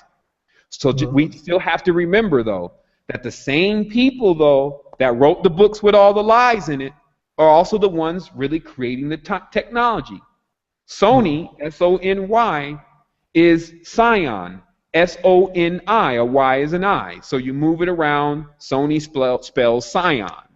That was a prismic or prison system created to keep the beings trapped in infinite loops of dealing with stuff that we think is advanced, even though we yet to get to where the Jetsons were. So the Jetsons was, what is that, 1985? You see, so this is where we stop playing the game with all these groups of individuals because, oh, we're going to do this for humanity. We're going to change things. We're going to do this. Start looking at their works. Like, see how many videos they put out. How much work are they doing? Like, what are they talking about? Like, what kind of shape are they in, first of all? Because if you're going to run the gauntlet, man, there's titans out here. And there are physical impedances in this world. It could even be some food stuff. So what happens is that there's lots of things for you to challenge. So you have to be really up to it, up for the task. And this is something that we can generally see with the individual. We still have that kind of intuition. We have that kind of discernment. We can see that within an individual immediately if that is the one that we believe is going to get us into the next stage of consciousness. Now, it doesn't mean that we put everything on to one person, but it also means that we have mentors. Because let us not forget, our world is only existing based on mentors. It's based on what we teach our children. They learn mirrors, they learn colors, they learn all this stuff from their real mentors. A real mentor is someone who teaches you something. So even if they teach you how to hate, they teach you how to be angry, they teach you how to be, that's still a mentor. So we need to realize it's not a negative thing. It's not egotistic to say that I'm going to be a magnificent, balanced mentor. Because notice how the game that that everyone's playing, people do good things and they say, oh, you got too much ego. If they say they did it, and no, that's too much ego, right? But yet, the next action flick, they kill everyone. They even beat up the woman. They notice in new movies, every time there's a woman just getting brutally beat up by a man. And this is the stuff that when it comes on TV, everyone's like, oh, it's just a movie. We don't have to say anything about that. But then when you come on in real life, talking about real life stuff, that's when they're like, oh my goodness, I can't believe he said that we're gods. Yet in the movie, they not only acknowledged that you were God, but also destroyed your entire planet. You see what I mean? So this is where we create these rules and laws and start policing our own state of consciousness. And I'll give people this secret, and I'm not even sure if I may just re-air this show tomorrow, because this is really the meat of the substance of it, although I have a lot of imagery to show tomorrow. And it's really that if you think of, let me just get my notes here, but I have something very important I want to say, and I know it's at visually the end of my notes on what I was going to talk about tomorrow, but it's also a very important thing, and I just want to get across, and so let me just pull that. Really sure, quick. And also after that, you could maybe tell the listeners about tomorrow, because some people may not know which program you're talking about tomorrow. We do a show every other Sunday, and let me see. And that's at astroquest.com. So. For sure. Okay, that's what it is. Here's what the real deal is. Okay, and I'm going to say this, and I'm going to see if I can take a break here just because it freshened up. Sure. This is the real deal. All of the questions, watch how the world is being played now. All of the major questions never get asked. But the stupid questions, they get asked and sometimes answered, right? And so the truth to this is that the major question, and I have to go back to my notes again here because this is a big thing that once you install this in your mind, everything's going to change. And what this is about is that so everyone seems to know everything about something, right? Extraterrestrials, aliens, cooking food, all this kind of stuff, right? Except for what happens when you die. What happens when we die, we seem to kind of shove this in this shelf that, well, shit, everyone dies, so obviously whatever happens to them is going to happen to me. So whoever's got the whole death thing under control, then that's what's going to happen to me, because, you know, why should I be the one that's figuring it out? After all, Miley Cyrus is about to come on stage. So what happens, though, is that this creates another problem or phenomena that is very rare, because the ancient traditions, nobody did this because everyone knew that you need to start basically planning now. So some people have these projections. There's like 5-year projection, 10-year projection, right? And this is as far as they can see. It's like in 10 years, where you imagine yourself? Well, I'm going to have 2 kids, and they go into all that, right? But if you say, well, after you're dead, where do you imagine yourself? They don't. Yeah, they don't care. Do you see the play then? If you don't imagine yourself after death, then there is no you after death, right? That's how the loss of memory starts, because if memory works in the other direction, all this stuff works in the other direction. So what happens is that if we don't say, well, what's going to happen after we die, and then start saying, well, shoot, it's going to be the day after Ascension. Yeah, we're all going to be together. And I just always get excited about that, because there's some really awesome people that I met that I just been wanting to kind of get with. And then it's like, but, you know, this world offers certain limitations. You can't even, like, travel here and go there and all that kind of stuff. But after, we're all going to be together. And it's going to be so often. Like, we're going to probably spend, like, at least 3 forevers just saying what's up. And then after that, since, you know, we just have to kind of create an after, because there won't be a time. So we'll kind of lose track of time. You see what I mean? So what happens is that you start to project into this space, and at first it's just like all you're doing is you're sending these large objects into an abyss. It's like they don't have anything that they're fixed on, and this is actually the spiritual process. It's like, or the soul progression. It's like as you start visualizing yourself beyond the time of death, you're actually turning it into you're throwing all this stuff into these holes. And it has nothing to grab onto, because there's not much that you really know about that, right? But the more objects you seem to throw in there, the more it starts to fill up that space. And then it starts to actually become cohesive. It creates your own net, per se, to something that's going to, like, a safety net that keeps you from, when you fall, from hitting the ground. Notice they call it fallen angel. So if the fallen angel has a net, then they don't hit the ground. So what is the net? The net is your projection. We cast a net, a projection of lattice work that basically is a program field using our centers and our chakras, our tones and our vibrations, our experience into this abyss. And then we light up the abyss. We actually start to create in a space. This is no different than when we've gone into some place that's all forest, and then, you know, 100 years later you come back and it's a super city.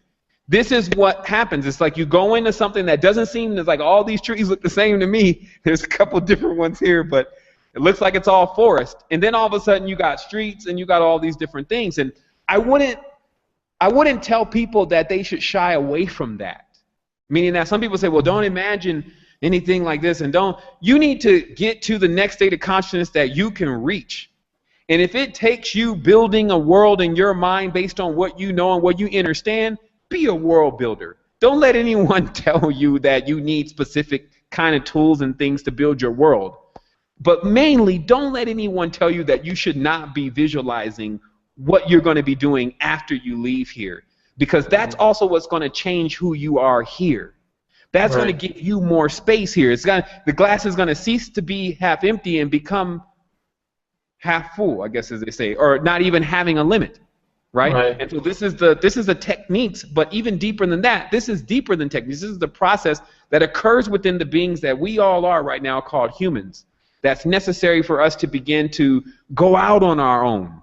Because notice still, like, no matter who you want to paint the good character or the bad character, it's because you're still in mama and daddy's house. And their rules, because they still have rules, are their rules, because there's a lot of organisms and things running around here. You can always better this thing, but there are certain constrictions to it. So in our consciousness, I'm talking about on the spiritual level, I'm not talking about on the physical level, because we got big work to do on the physical level. The whole thing is run amok. So what happens on a spiritual level, though, is that now you need to get away from mama and daddy or God, okay? God and goddess you need to move away, move out. Yeah. And what this has to do with the person's consciousness, though, what this is about, this is not about going back, per se, on all your beliefs. This is about going forward with your beliefs. Okay, and realizing who's who, that none of these beings are really external. They're all inside of you. So any pictures and any of that is, all that's going to be misleading. It's about seeing that the mother and the father state of consciousness is every time that we feel like there's something that we cannot do. Like, let's say you get into an accident or, oh, God, please help me. And you're not calling on yourself. You're actually sending this frequency out to some kind of celestial body that may be able to intervene for you. But never that you're about to actually stop time, rewind things, move the car out the way, and then start it again, right? Because that would seem out of our concepts and consciousness. But God can do it, right? But then the maximum realization that who this God character is, or really the Supreme Being character, yours truly, when awake. Notice the difference is awake, though, to it. Anyone that is asleep to it doesn't believe this. This is all truth. So anyone who does not believe their Supreme Being don't believe it. So they're asleep to it. When you're awake to it, it's not a belief anymore. It's a fact. So this is, this is where it goes. And I feel like we got a lot into that first little, I believe that's been an hour of the transmission. I'm not sure, an hour and a half. But, yeah, it's almost an hour and a half, and we have a few callers waiting. So maybe let's take a break, and then when we come back, let's try to take in some calls. For sure. I'm going to turn these lights down a little bit, too, because it was daytime. So I got the high beam in my face. Everyone's seeing me all greasy over here. I know. And I see the evening time over there. I didn't even notice it. Yeah, and then you can't really, there's a light here, so that's what's actually making that. So I'm going to turn that off. All right, so we'll be back in a couple of minutes. Hi, thank you so much for taking this call. Sure. Nice. The show is amazing. Thanks. I just had a question for Sevan, if he doesn't mind. I wanted to ask about how in the Bible, in the book of Genesis, it talks of darkness covering the ocean and God's Spirit moving over the water. And in the original Kemetic text, I believe it says that the Merkaba has to do with the later etymology of mer, meaning water. And I just wanted to know if Sevan knows anything about a possible Dogon connection to these religious books, and if the, I believe, Mitre Pope hat has anything to do with the connection, and about the scales he was talking about creating light, having to do with the fish. I don't know if this has significance or not. I just wanted to hear his opinion. Okay. Okay. This is a very let One me have to second. Let mute that. me. Yeah. Okay. All right. Go ahead. Okay, so yeah, this is very simple. So I'm gonna go through a lot of these questions, and I'm gonna go through them very fast, but it's gonna make a lot of sense.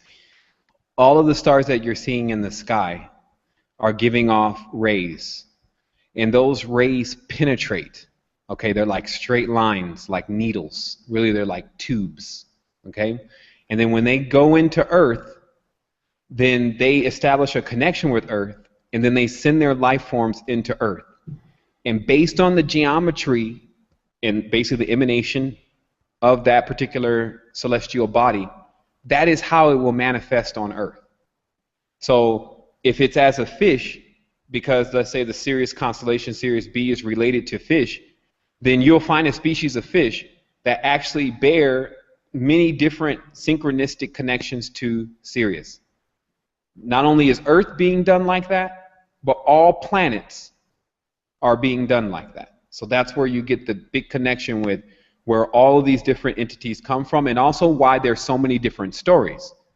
Because it actually became the zodiac. They tried to keep it narrowed down to 12 because everyone had a story. If you look back, all the systems, they have certain stories. Like even those systems in the Metatronic fields have 72 names. Shemham Faresh. That's the beings around the throne. So that's all the interconnection with the Jehovian fields, which is Jupiterian. There's obviously a conflict going on in all the planetary systems because they're all dualistic worlds. So the Jehovian system has a conflict with basically the covenant, and I don't definitely want to open up that today because that's a whole long story. But basically, it just sums up as an original culture or cult or petri dish that belonged to a group of individuals, and then some other beings liking that cult or culture or petri dish and deciding to take it for themselves. And and this becoming a back and forth volley to who it really belongs to. And this is very similar to Montague and Capitalist story. This is very similar to pretty much every single story that you're going to get, because what you're dealing with is all the beings that come from outer space, per se, are foreign to Earth. Okay? So this means that it's like this weird looking guy and then this girl. And now they have this baby. So and that's literally what it is. And that's why some people see it as very offensive with the relationship with Earth is almost like raping in a sense, because when certain life forms come to our planet and are not heart chakra orientated, maybe be completely netherworld orientated, they will actually do a lot of damage. And I got a term for this: motherfucker. It may sound crazy, but I believe that the original text of that word is when a being that is being taken care of by this planet starts to screw the planet. And we just got to get rid of these motherfuckers. So that's all I really have to say. That I mean, it brings it into context because there's this other side of this, and people see it more tomorrow because I'd rather do it on my network. But the reality is that all of this playing games and playing with time, like Time Lords don't do that. Meaning that once you sit into a certain side of yourself, and mainly in balance, and you get into your own throne, your own Tron, you realize that you're the one that decides when time's up, not everyone else. And that's what I was talking about me returning. I need to turn this light down a little bit, it's blasting me. But I was talking about me returning because I went off into different stages of consciousness, different perspectives, just so I can make sure that what I believe is going on is really going on. Because remember, when I went through that aggressive spiritual experience, the wall fell. Like I could see into minds. I could hear other life forms, and I could identify those life forms. And I was gaining massive levels of information just because I was able to remain stable. I did have one initial onset period where I did end up in the crazy house. And that's why I put that post on the resistance site today about what a shaman sees in the crazy house, because he explains it. And he's got to be 100% right, because exactly how we explain certain scenarios is exactly what happened to me. Once the vibratory frequency started going so high, like I lost control at a certain point. Something was talking, I couldn't actually stop it. And this is horrifying as a person. I even said to myself, there you go, James. Oh no, now you've broke your brain. I told you you were going to eventually go too far. You see what I mean? So there was even an introspection within myself talking about this part of the brain that was not ceasing communicating, how it was going to definitely drive me crazy because it's just strange, okay? It's stranger than anything. And then through that process, I actually, within the next 24 hours, was being carted into a crazy house, okay?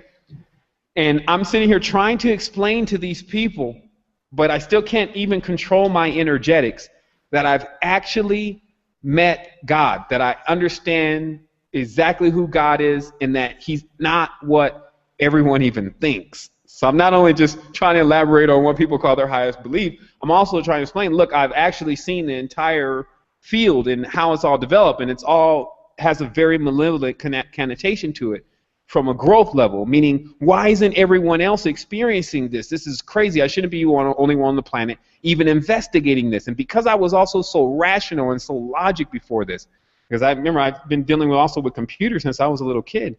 So there was also this having to 100% authenticate anything before I can authenticate it as real.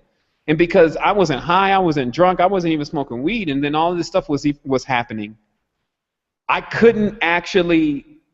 It was tearing me up to not believe that it was real. You see what I mean? Because this is where you start stripping your own screws. If you still are policing yourself and shutting yourself down and saying, that's not real, man. You didn't really see that, man. This is crazy, man. Something's wrong with you, man. And then you got that going on in your mind. I'm talking about for people who have seen things. Mm-hmm. This is like a war right there. That's the biggest war, because it's one being saying you didn't see it, you really didn't see it, and then another being that's saying, man, I know what I saw. And remember, if you let the being that is trying to convince you that you didn't see it win, it's a mighty blow to your spirit, because now you have to go against truth. Because you know you saw it, but now you're having to believe that you didn't see it for whatever reason. You see what I mean? And this is deep stuff that goes on in a person's consciousness if you're even starting to get into the meat of what spirituality really is. And so, this is the complete metamorphosis of it. I've met people now that have said, man, older men that said, man, what you did, that's what people end up in the crazy house for. Like, no one actually goes complete to that process without and ever balances out. And look at you. You have a wife. You have a child. You're successful. Wow, man, this is a big thing. So I don't expect it even now personally with a lot of people to actually click until I move into this next stage of action. Because I can show people beyond anything, like visually, what's going on here, and I can release the information that's necessary for that all to make sense, even from a scientific level. And so what happens is that it's just that's the end of time. And so some people would think that, well, how could that be possible? I shouldn't even know anybody that's capable of doing that.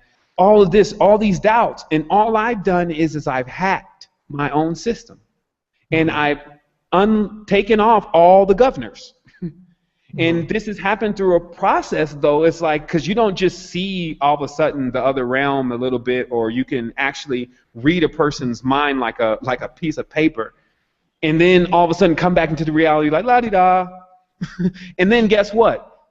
No one around you, who are you going to end up finding that you can start even talking to? And this is what I think, that's why secret societies end up culling most of the individuals that even get in deeply into this stuff. You see what I mean? Because they don't have anywhere else to go. Who else is going to believe that they just saw, something run out of the room that actually went through the wall, or that they were in this other world and they were actually asleep in this one, but there, and it was real. Everything was so real. You could feel, you could touch it. Like there was even bugs on the ground, there was dirt. I've talked to people, they gave me things that I know now. Like I'm extracting knowledge from other worlds that are applicable to this world. I'm talking about the real futuristic version of what Tesla was trying to do. Introduce the world to free energy for the humans, free energy for the body, or else there could be no compromise. And then what we're dealing with now in this world is the world after the treaty, because there was a war, and at the end of that war, the weaker states of consciousness lost. And this means when you lose a war, there's a treaty. And what is the stipulation to that treaty? You shall not use your power or even know about your power.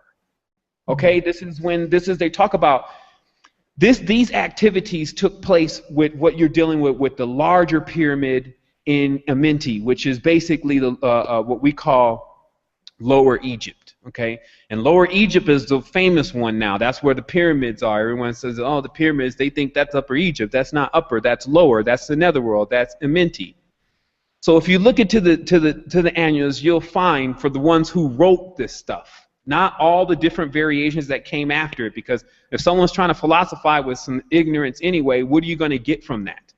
Right? So think about that. So what happens is that you find that the dweller was present. Okay, this is the name for the chthonic being that resides outside of time or in stasis, an inverted septagram. Okay, so what happens is that there was a situation where a being known as Thoth, or Thought, I'd like to call, which is synonymous with the moon and the ape, okay, or monkey, or the moon key, okay, basically hominids, but very advanced. Like I told you, if you divide the power by the number of them, then you can get the overarch, meaning how strong they are on the other dimension of consciousness. So hominids are extremely mathematical. So they don't actually function. Monkeys don't function on the same logic that we function on, which is really more like heart logic. Function on like numbers and shit. So what happens is that they were able to, through thought, develop like systems that were slight deviations from the perfection of nature. 365 versus 360. Basically, understanding the keys to time and how to create time, because all the other beings in the expanse was timeless. Nobody was feeling like they were going to die. None of that was going on in the universe, right? That's like a shadow cast over the universe, like the lady said, the dark shadow that cast over the water. Oh, shit.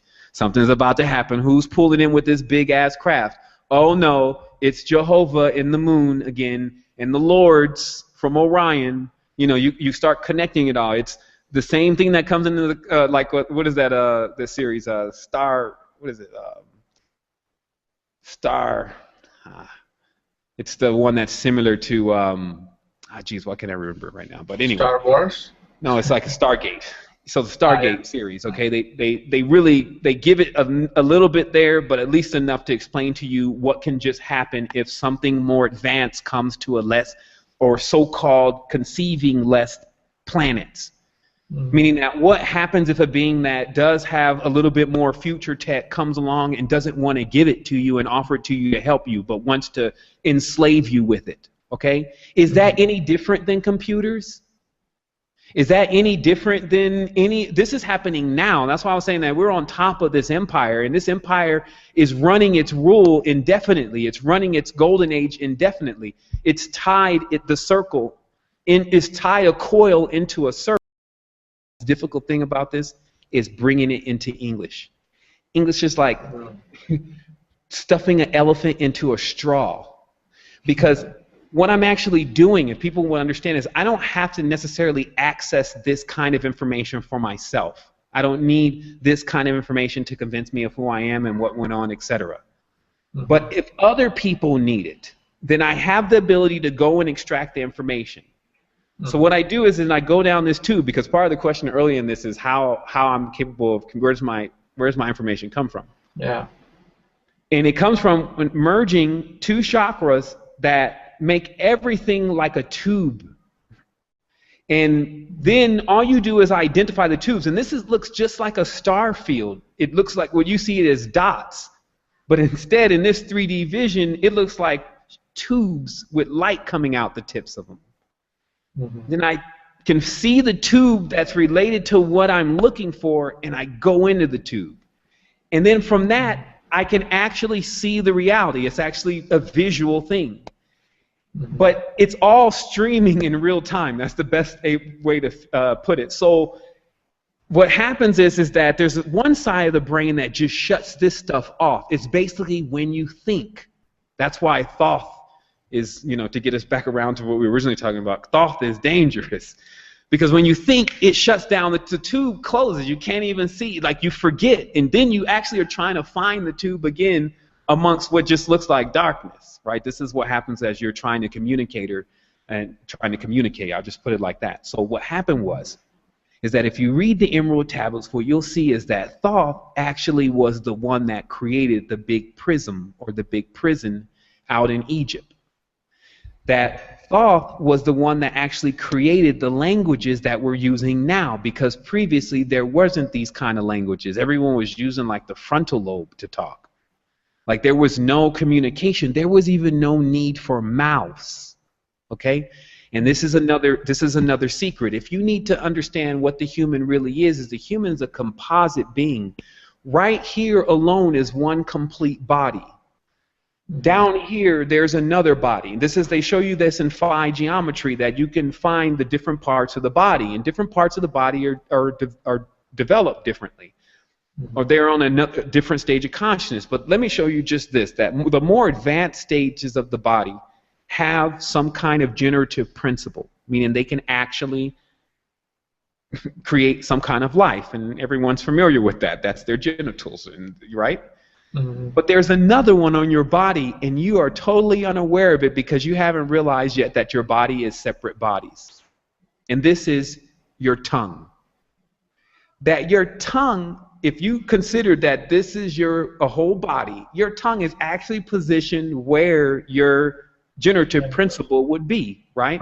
Right. Not only that, when you turn the mouth to the side, it actually looks more like some kind of vagina than anything. And it's because that we can bring life into worlds through different exponents, I guess would be the thing. We could use our generative principle down here, or we can use the one up here. Yeah. But then there's another one. There's actually quite a few. There's another one, at least, coming from the head, and this is another way to project and to build things. So what I wanted to explain is that all of these have to do with more superior systems versus inferior systems. So then if you look at the head then and you see that, okay, seeing is supreme in attends to the heights of communication. And right next to it is the ears. So the seeing and the ears are one of the most supreme forms of communication. One communication system down is smelling. The sense that, and also there's another sense thing that goes on with the nose. It doesn't just smell, but it can actually sense danger. That's what dogs are using, and that's what even we are using with the major part of our instincts. Okay, so that's another one. Now, the most lowest on the totem pole, though, is who? The mouth. Yeah. So using the mouth as a primary form of communication and a way of transferring energy, you're not using a superior system. So that's the system of Thoth. Okay? What Thoth did was Thoth put everyone on an inferior system. This is the secret to the key of the Ankh. Because they know also that Thoth kind of relates a little bit to Atrahasis, and Atrahasis, Black Genius, actually relates also to Hotep, carrying that key around, right? And what that key is, or that Ankh, is a composite of a circle, of course, and we talked about what circle is and how it traps in time, and a T, or a square, or basically also that same thing as a cross for Christians. And that these two symbols, the symbol of the circle and the symbol of the cross, are the most dominant symbols in any religion. Because thought carries the key to all religions. It's a master key, though. And what this master key triumphs over all of the different systems that broke off from either the symbol of the sword or the symbol of the circle. So, and both of these symbols being synonymous with death. Now, let me show you what circle is. Now, this word "sir" actually means snake. That's where we get the word "sar" from. All you have to do is just take the word "sr" and then you take the letters "sr" and then you put the vowel in between. Because in all these languages, because they're Kabbalistic, they don't have vowels. Okay, so this is the first. This is a quick crash course of how to decipher what's going on in the language, if you may. So you have let's say with this word "sir" and how we want to prove that it's connected to snakes and serpents. Okay, Now, first thing you would do is you would remove the vowel. So in the case of sir, we would remove the I, and then we would be just with SR. Okay? Now, SR happens to be the abbreviation for senior, meaning the elder, the older one. Okay? That's in English, right? So now let's start putting the vowels back into SR. We'll start with A. We get to the word Sar, S-A-R. Sar means snake, as in Sauron, who was known as the snake god in all religions. Look up Sar, it means snake. S-I-R, this gives us the word sir. This is why the British term yes sir means yes snake, because they're already in the know about this. This goes back to the Rajas of them understanding this snake and its lordships over the earths. Okay? S-O-R, sore, which gives us the root of sorcerer. Also some kind of cutting agent. I'm sore, that hurt. Okay? And S-E-R gives us sir, as in serpent, right? As in snake. So this connects this S-R with serpent. Okay? So this is how you take apart, in a sense, the languages and find the codes and these kind of things. And so I guess the ultimate story of the metamorphosis of this snake, just to bring it full circle, and I'm not sure if the caller is still on the line, is that this snake became like a sheath for this planet, that it encompassed this planet, that it serves as the skin on this planet. And this is why they call it the rainbow snake. Okay, or the rainbow. They always talk about the rainbow snake and the rainbow, because the rainbow snake is the aura or the skin on a planet.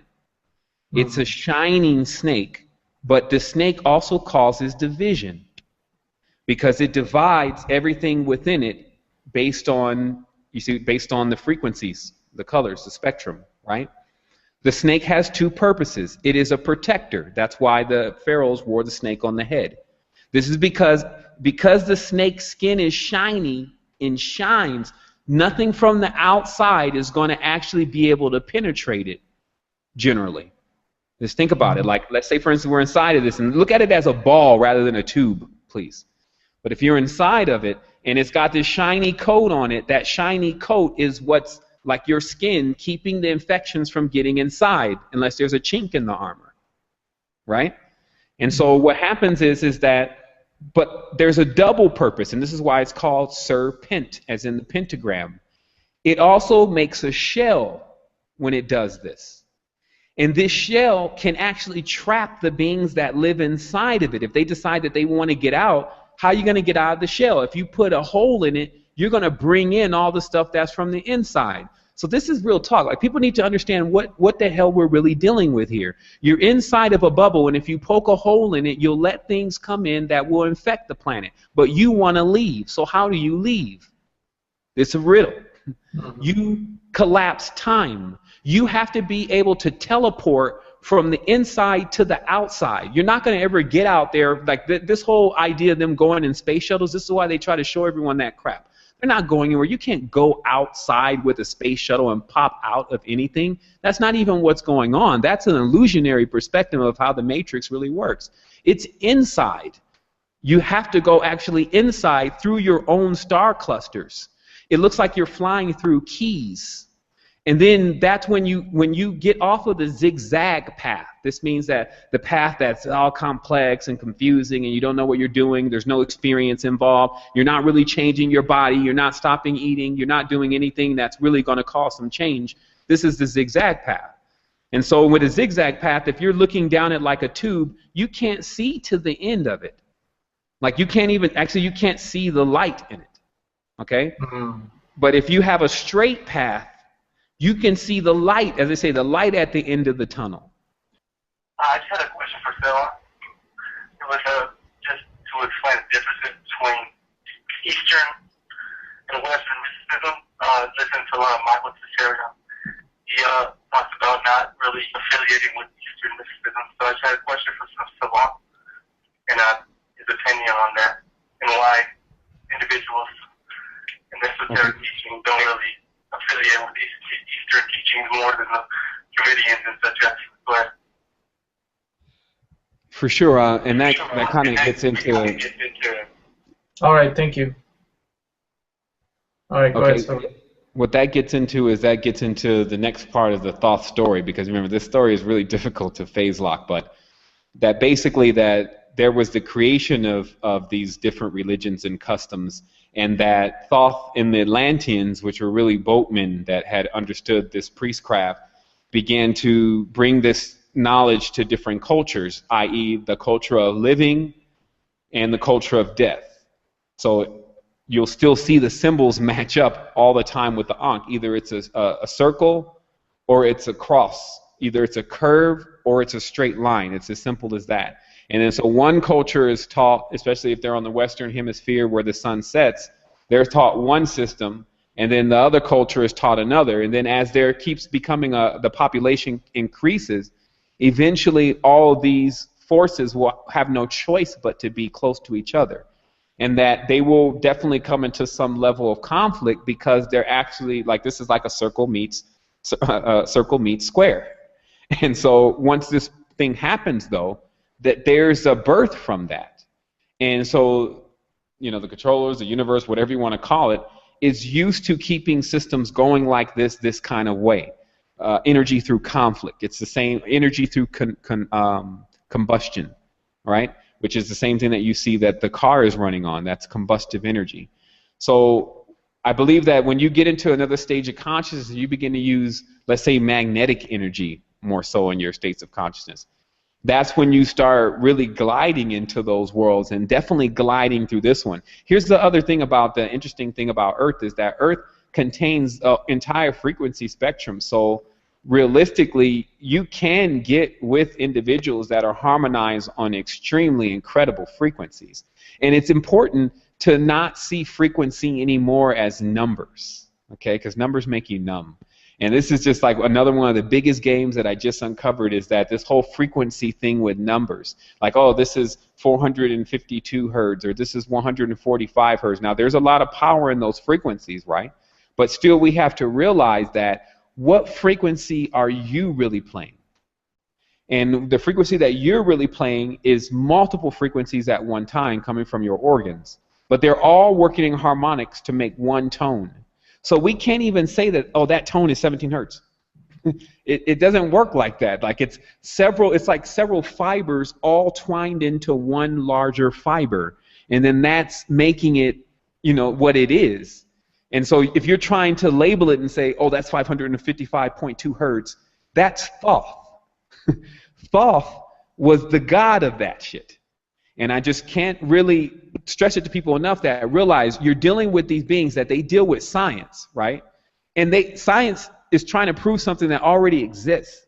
Science it acts like it doesn't have the tools and components to actually develop what it needs to develop, yet it has laboratories full of stuff that if I could show you right here on air right now some stuff that will confirm for you fully. Simple GDV device will confirm for you fully that we have this huge field around us, and it changes colors and everything, and it's all based on what we do. And a simple visual of that brings people along a little bit more about realizing that they are what they eat and they are what they think, right? But why isn't this thing at school? Why isn't that at work where you walk into class that everyone sees what kind of attitude you're dealing with just at that moment? Because we're all sharing that space. And if you don't want to share space, because we're always going to be together. Like that's the other thing. People need to realize we're never going to be separate. So get rid of it. Get rid of the idea. The only thing that's in between us is space. Because other than that, we are biorhythmically collected. We're all in this same bubble together. You breathe the air, I may breathe it tomorrow. You sit in the seat, I may sit in it 2 years from now. We're all on top of each other, baby. So what happens here is that we come into the realization of that, and then we also realize our responsibility with what we need to do with this network. Because, you know, that's really what it's about. It's about taking it as it's yours. Do it, treat it like it's yours. And see, because remember, the circle, where some people think, oh, that's the highest level of knowledge, the circle, blah, blah, blah. The closed circle teaches people that when you throw something away, that it goes away. It goes into a hole. The hole's the abyss. There's nothing there. Like it just goes away. But that's not true. When you throw something in the trash, it goes to the landfill. Now it's in our ocean. It doesn't go away. But when you teach people the concept of the zero, they believe that things go away. It's a whole opposite spectrum with those who learn with the straight line. You see what I mean? So this is how they divide the world, to answer the gentleman's question. One one status consciousness, he's on 0. Other one's on 1. Look at the 0. It's curved, then a 1, right? So those are the two dualistic planes, the 0 and the 1. Where you need to be is the secret that I was explaining with the symbol of the 1. 1 as a symbol. This is when you take this 1, right? This is my finger. And then you turn it like this, because that's 3-dimensional. And then you'll see a circle right there. And then you'll also see that this is a tube. So what this unlocks is that the symbol of the 1 actually contains the symbol of the 0 within it, meaning that the 1 and the 0 are never separate. And some people will get this and some people won't, but this is the key to everything. Once you realize that the Eastern and the Western are both either right or both wrong, depending upon what conclusion you want to come to, that's when they collapse. You bring them together. You basically create the heart symbol. That's when you really start to show some love. Because other than that, as long as you're dividing and splitting it all up, we already know what that's going to do. And that's why I said we get innovative. We start creating things despite what everyone else is talking about, and everyone's in fear, and they're going to kill you for this and blah, blah. Look, you are policing yourself. Go grab something like a 3D printer and start manufacturing free energy devices and get vortex implosion going on to get rid of negative door like Rife taught you.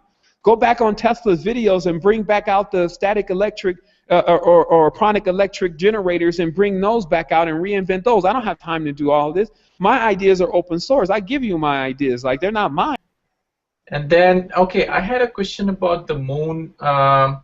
So you mentioned, and I know David Icke talks about that, and you talk about that too, how moon filters the information out from the rest of the universe before it comes to us. So can you tell us a little bit about how moon has been kind of hacked or hijacked, and how it's affecting us physically, mentally, and spiritually? Sure. You know, many people have their notions about the moon, because now it's just like it's gotten so crazy. Like, you know, obviously some people say it's hollow, some say it's an artificial body, some say that it was a ship. You know, and just from what I understand about it, from what I feel, like, because that would be where everyone needs to smack themselves for a minute and say, okay, well, what do you feel? And you could tell the moon is magnetic, that's for sure, because especially if you have that kind of energy going inside of you, like a lot of pranic and a lot of good fluids going on in your body, you feel this rise of energy as the moon starts to get full. You also feel this higher level of conductivity, right? So we can automatically say that the moon is adjusting energies, because when it's on the other waning side, it depends on also your state of consciousness, but it doesn't seem to be that same kind of energy going on. And in fact, you can see that exhibited in nature, where when the waning sides of the cycle of the moon, certain crops and things just won't grow. They need to wait until it gets full again and they start growing. So this means that it's exercising some level of control. Okay? It's as simple as that. And that's why it would start to be called the Lord, because anyone that exercises control was known as a Lord. But if this being was not so far out in the galaxy, meaning that the moon is actually rather close compared to the next celestial body. So it seems like, in a sense, the moon is taking a personal interest with what's going on Earth. So I'm just telling you how these people began to realize exactly what the relationship with the moon and the Earth really was. And then maybe something that happened later on when the Russians, or the Orthodox, where the Orthodox Catholicism comes from, went to the moon and whatever they did there. So basically, in a nutshell, we find that the moon is very useful to especially reproduction of livestock.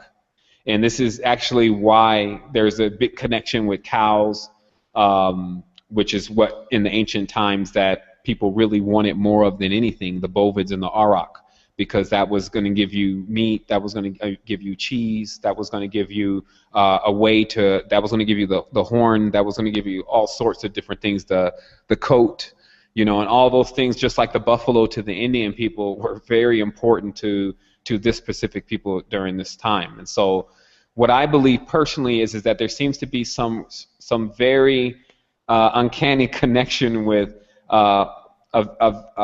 some type of hybridized being that consists of somewhat of a body of a bull and then a body of a man. And this being the covenant of some sort that took place between our world and some beings that served as like wombs for our worlds. And to make this very clear, we're mammals. Okay, we're not reptiles. So there's a reason for that. The womb we chose to go through was through a mammalian womb. So this means that whatever animal, per se, is giving off the most milk, we're probably going to be connected to, because that's also what's in the breast of a woman. So that's really easy to see that the cow was, the major connection with the milk for people. And if you look in the ancient writings, they show you all of this. They show you these connections between people and these animals, and that later on that connection was broke apart. And that's what you can call civilization. That's when there was a separation between the beings who were like appearing in physical human bodies versus the hybrids, if you may. And I may have get lost in this topic a little bit right now, but just because being on the line for so long, and also talking about something that's rather complex to get across to people so they really understand it. But to understand what the moon first was, is the moon had everything to do with generation and the sexual principle of the earth, and that the moon was known to be very abundant, and it was known to show up in all types of forms, like sometimes in forms of animals, sometimes in forms of men, meaning that the actual emanations coming from the moon. And this actually gives us the story of angels, to tell you the truth. Like, what people know as angels were mostly entities that came from the sphere of the moon. So this is where there starts to become some kind of extraterrestrial connection in most people's mind, because they see that these beings had come from another star system themselves. And this is why they became known as the archons, or the lords of the earth, because they were like basically really close to us. They controlled a lot of the reproduction of especially bacteria. This is a major thing for human beings, because with candida and all these different things inside of us, all these microorganisms, the moon becomes the main instrumental tool used to allow those organisms to increase and decrease in your system. And so thus that really has everything to do with your frequency. And so we have a video, it's called The Human Resistance, where all this stuff is really detailed, because it's quite a complex topic, because you're getting into different parts of time. Even when there were glyphs that were taken from Earth to the moon by the order of the dweller, meaning that again, there's some being that's still kind of hanging outside of time, vampiring things, had ordered the priesthood, Kohanim, the ones who worked the craft, which is a ship, to actually take the glyphs that it carved from its laser, which is basically Solomon Shamir, that it cuts into crystals these weird symbols. And then it had these obelisks taken to the moon, so that way that when the sunlight shines on the moon, and all these are on the side of the moon that you can't see, then the light goes right into the obelisk and then sprays out this program.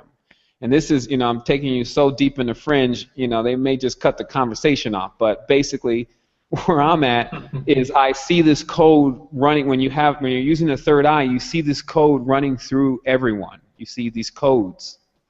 And I'm starting to realize, especially as more as I understand what's going on, the more I'm able to see, I'm starting to realize that this is a program, and it's actually programmed over the top of their original programming.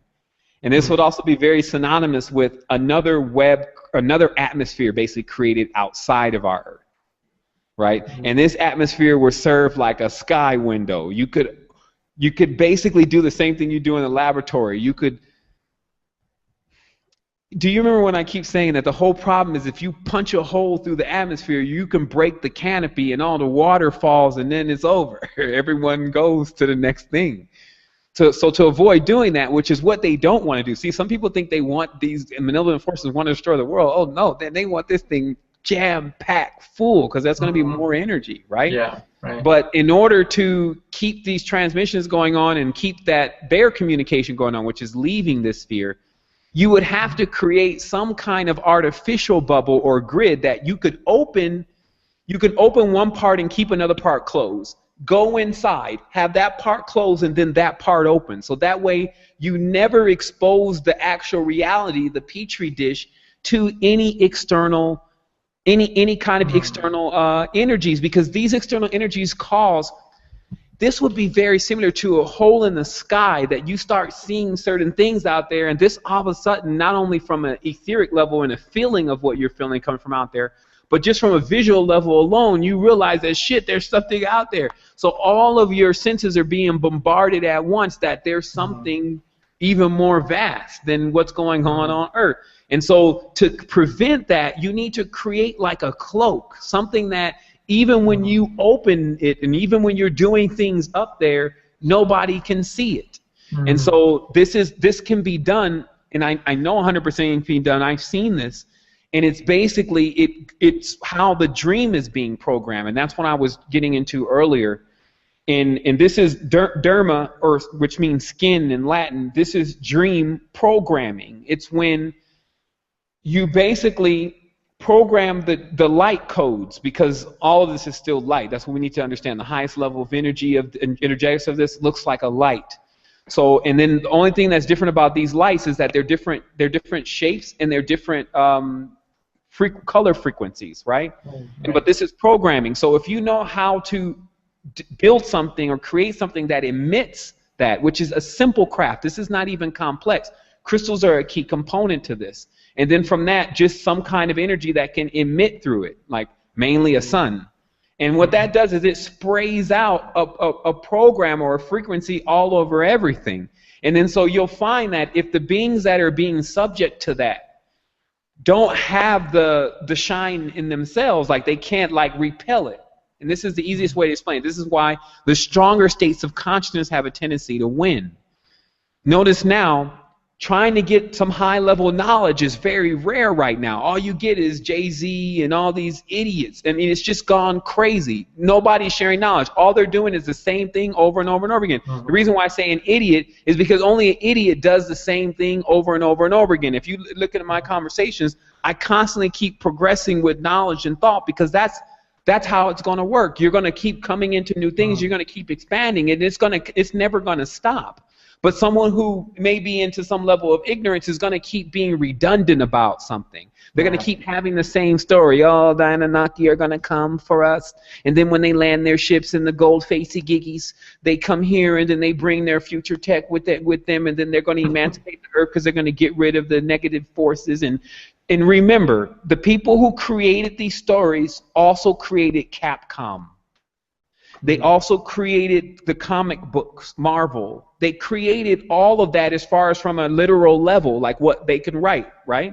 So that's why I was saying the poets, the popes, and the poets are connected. Shakespeare connected, but think they've advanced of men with very great creativity in order to ensnare less creative beings. So instead of you as the centralized character, because there's always one play here, instead of you as the centralized character, there's always somebody else, whether it's God or whether it's Hercules or whether it's Spider-Man. It's just not you, right? And so that's just the whole game with this. The game is to keep everyone pacified, cool, basically not hot, and soaked in this water, because this is a womb. So there's water. How much water is in here now? Some people say, well, what are you talking about? Pour me a glass of water. No, that's density of water. Let's go get a dehumidifier and put it in your room and leave it running for an hour. And then there's going to be tons of water in there. So where do you think that water is coming from? It's coming right from your atmosphere. So you're underwater now. So that's the other thing. Those who go out, they automatically light up. If your stuff is really, really on point, what happens is it's like Earth is just keeping you cool. The moment you break out of the envelope, you basically go supernova. And this is why it's also so difficult to come back from supernova. So if you also want to know what happens with a lot of the crazy people, is they go supernova and they never come back. They can't actually connect back with this consciousness. You see? And that's why the bridge walkers and the bodhisattvas are so important. They're like the mothers and fathers of the dimensions, because they're the ones that have gained some ability to be able to walk between the planes, the spaces within the spaces. And that's why we're saying that the human being shows that in its magnificent state, it is actually a being that is capable of doing that, meaning that that is our real purpose. We were created to be bridge walkers, to actually walk in two planes at one time. That's the equipment that we're sitting on, for whether you want to believe it or not. And so this means that, and that's why anytime you want to know what the template is for a planet, you always look at whatever it is that's supposed to be its highest being. Okay, like whatever, and that will always control how far people really get, is what they think to be the highest. And that's why we are totally re-engineering the idea of what the Supreme Being is thus far, and cutting this idea that there's some kind of disconnection, and then reinstalling, which basically doesn't even need to be reinstalled, it's already there, this connection with everyone realizing that you are the Supreme Being. And then after that starts to sit in for a while, though, because it's a lot to take. Some people think it's like, oh, it's an ego or too much of a compliment. But when you really sit down in it, especially if you got some kids, you start realizing that, man, I'm responsible for actually really taking this thing to a next level, but I got to be innovative. Don't go be silly. Don't go run down there and spend all your time on the corner yelling out to everyone something that they're not going to comprehend and think you're crazy. Man, get so advanced. Like I said, go and you see this whole thing now with this internet and all this information, seize the data. Go through the annual so you can answer all the what's, whens, whys, wheres, and hows of your own wilderness and forest of your brain. And then come and seat into yourself. You have your brothers and sisters here. The resistance is strong. Astral Quest is up. Realm Dynamics is on the sphere. So we have many different factions for an individual to, it's already been done. It doesn't matter what happens to me. That's how it was initially set up. But guess what? We're going to the next level. Like, we're not even, look, all the cards go back in. And you know, Lokesh, you're a major part of this. But creating the network that's open source spirituality is actually not even a network. It crashes any ideas of networks. It brings in the real concept of that affiliation is the key to everything. That's what's going to straighten everyone out. And then that we can keep gliding into this, because you will be so rapidly strong. Shoot, it's already happening. But what you will be doing is linking into an organism that has an ethereal energetic system, not just a physical energetic system, meaning that when you go get a job, per se, because that's closed source, you're not their family. They don't treat you like family. You don't sleep there. Like, it doesn't work like that, and that's the disconnection. So imagine when real firms, real foundations start coming up that have it's like family, and it's family in there. Everyone is on a frequency. Everyone has the best interest of the other individual in mind, because that is affecting their performance. And that is also affecting their status and integrity of affiliation. Meaning that if we watch anything, let us not watch God in the sky. Let us watch the gods around us and each other. And so this is the thing. And by all means, you know, it's going forward. Like, this is not something that I'm proclaiming and what we gotta do. We gotta do. This is what you can do and what you get to do, but whether you want to do it or not is up to you. We're already at it. And like I said, we've gotten innovative. So don't be surprised if I throw out something in the room and it sucks all of the negative energies inside of it, and then I just deal with them later.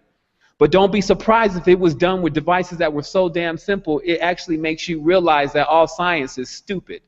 Just as man's knowledge is foolishness to God's, as they say in the Bible. This means that with this distorted state of mind, that's why I was saying, if something was distorted and ignorant in the beginning, and then you go and reinterpret it, what can you really reinterpret it into? So with this state of mind that we've been living in for the last thousands of years, the byproduct of that is the books and the knowledge that we have around us. So we have to be very careful to how much of that stuff we actually even adapt. And so when we go into this next level of things, we have to also be willing to step back into our seat as real creators, because we can create babies, we make ideas, and then we make stuff happen. That's just what we do. So those are facts. So now that we're ready to step into this next system of creation within ourselves, then you see what I mean? You come to the logical conclusions of what you need to do. And also remember, you are what you eat. If you're still munching down on slowed down plasma, it's going to affect you. Like what blood is it slowed down plasma. Even the blood within our veins is only there because we're not the shining one. When you're shine, you can't hold blood. Blood turns into something else. It turns into this light stuff. That's the only expression that we have for it, is it's full spectrum light. This is like the max of what we're able to see and interpret is beyond a certain wavelength. Now we're moving beyond that wavelength, and then we're also seeing how what we're creating is going to be working with this world. And so that's what the bridge part is. It's about having these massive ideas, but also knowing at the end of the day how you're going to have to get back in front of the computer, or how you're going to have to get on that phone, or how you're going to have to get in these streets or whatever to make it happen. Because that's what a bridge really is. And I'll say this and I'll be done with it, and we can take some more questions. Think about it. It's not, okay, actually don't think about it, because that's what Thoth does. Thoth thinks about being the bridge, okay? Never realizing that actually being the bridge is a physical thing. It means that you're actually going to be in places and be doing things that allows you to take someone or something from one state of consciousness across to the other side. Because you have to do that because you're this physical body. Because remember, the beings that you really are don't have physical bodies. That's why you're the bridge. You see the role? Like the role is it's really intense, because you're the one they say, but you're going to take the physical body. Imagine just then a whole high council of wise elders, right? And here you come, the young one, right? But you got your integrity straight and you're ready to go into this.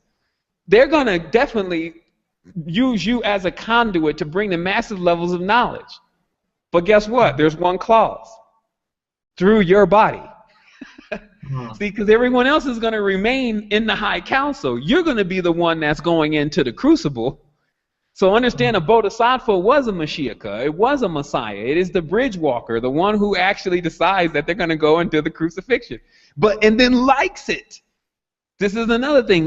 That's why the statement was made. I can take this thing up and take it down anytime I want. This means that you actually are not afraid of death. It doesn't strike you as something that is going to end everything. Actually, it more feels like a process where you're like going to take a shower and renew yourself, right? So this death thing actually becomes like this renewal thing, and there's no loss. So this is what I was talking about when building the projections of, you don't want to get to that point one day and you be laying on that bed and then the physical vessel then gave up because you done fed it with too much of the slowed down plasma, and then you're all scared and then you're trying to figure out if you're going to turn back to the dominion, meaning your old religion. Remember, what happens to everyone, especially if you've been involved in a religion, is when you get to that point, if you haven't waxed strong, and that's why now is the time to do it. Now is the time to get the information and fully start working with yourself about what you believe, not later on. Because later on, when you're weak, and it talks about this, if you get weak, this means if you start giving off less light, and people need to realize this is a very serious thing. When you start giving off less light, this is called aging to us, more things move closer to you. Because remember, look what you're dealing with. I already told you that there's viruses and stuff running around, and this is why most people get sick when they get older, because it's their immune system. Look what's happening on a spiritual level. As they're getting older, especially if they're not practicing energetics and cultivation where the other body is now fully developed. See, what's supposed to happen is when you get older in this body, the other body is actually getting more towards the time of being birthed. So you actually have a brand new body to already go into if you're developing this properly. But if you don't, because that's where you're actually drawing your energy from now, this body. So that's why you want to push as much into your spiritual body and not get vampired all the time from other different energies, pulling all your spirit body out of you, right? Taking your gong, they call it. So what happens is that, so what happens is that when you get older, that this light that you're giving off, the one that I keep explaining to you that's coming from your skin, okay, that's keeping organisms from invading you, right? It starts to go out. It starts to get dimmer, especially if you've been introduced to the concept of death, the culture of death, which is the culture of zero. That's the culture of the cipher, or the cipher, or the circle. We talked about this earlier. So you think it's going to be the end, you get into this depressed state, and you start feeling sicker and sicker. And what's really happening is these other organisms are moving in on you. They're starting to eat up your light and eat certain parts of your light because they're light eaters. So this is a big thing. It's serious. This should keep you on your toes. Like, I don't tell people this stuff to actually scare them. I tell you, man, stay on your stuff. Sometimes this could be like a Freddy Krueger movie. Don't go to sleep. Like, fucking stay awake right now. Like, this is not the time. And if you've been doing anything else, if you're clear enough in your mind right now to hear where I'm coming from, if you've been doing anything else and you've been waiting on that time to get ready to get yourself together, I'm telling you, this thing is ready now. This is it. I've been working all of my life, probably aeons, for this particular moment. I know that if I do not do it this time, what actually happens, because of the parallax and the projections that we're in, you don't actually come back into another world where you remember this again. You actually kind of loop back to beginning again. And remember, people that I'm telling you about this, get this now, because there's going to be all sorts of stuff that's going to try to keep you from overheating, keep you from basically birthing. But birth now, and you'll make it. It's real. I can't say it enough, and it's only because words can do nothing to express it. Words do not give you experiences. Mm-hmm. And then further, it even it's divided more when we say it over one of these things, because this is a electronic carrier. Mm-hmm. So let me show you how the difference in systems, just like I was talking to you about the head, and how these are different in systems. Like, if I'm sitting right next to someone and I'm talking, it is still more powerful than if I'm talking to them over a phone or something. But that talking is still, you see what I mean? There's different levels of this. And so proximity and decreasing the space on the biorhythmic planes, and I don't want to make this sound complex, but basically decreasing the space between you and the ones that are harmonic inside taps you into the energy field that is necessary to power you up and to keep you in synchronicity with everything that you need to experience. Then you don't actually have nothing to worry about. Like, there's no worry. You're kind of out of that whole field. Right. So go organic. I think that what I'm getting from you is more organic as we can get, like, get more. Yeah, it's a stair-stepping process, and we talked about this on many conversations, so I definitely won't get into it now, but realistically, start somewhere, even if it's junk food vegetarian. You just have to remember the actions, and the same thing that's doing, when you judge or when you decide, then you're going to be judged, or something's going to decide for you. And this is not something, this system can work in your favor. Some people always listen to that kind of stuff, and they're like, oh my goodness, that means if I do something wrong, something bad's going to happen to me. Why do people think like that all the time? Why is it not, that means if I actually do something massive, then I'm definitely going to get the result of that massiveness, probably around the time that the full moon comes. And this is where, that's where, you know, it's just a simple switch. Like in reality, like, it's just a simple switch in state of consciousness. It's like where you stop seeing. And this is what does it. These kind of conversations, these kind of talks, because guess where the power is coming from? Together.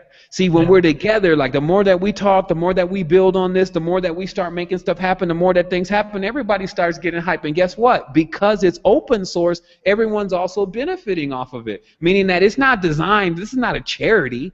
Like, we're the most intelligent people in the universe right now. You think we're going to be sitting back here struggling from any energetic level? Like, should I be over here sleepy and tired? I need to be on my fringe then, trying to figure out how I'm going to, you know, make me some spagyric or something. If you have an issue, that's what we're talking about. Let's deal with it. Put it in the think tank, and the think tank brings out the solutions. But we're going to have to get a lot stronger, because there's a lot of people that are missing the connection.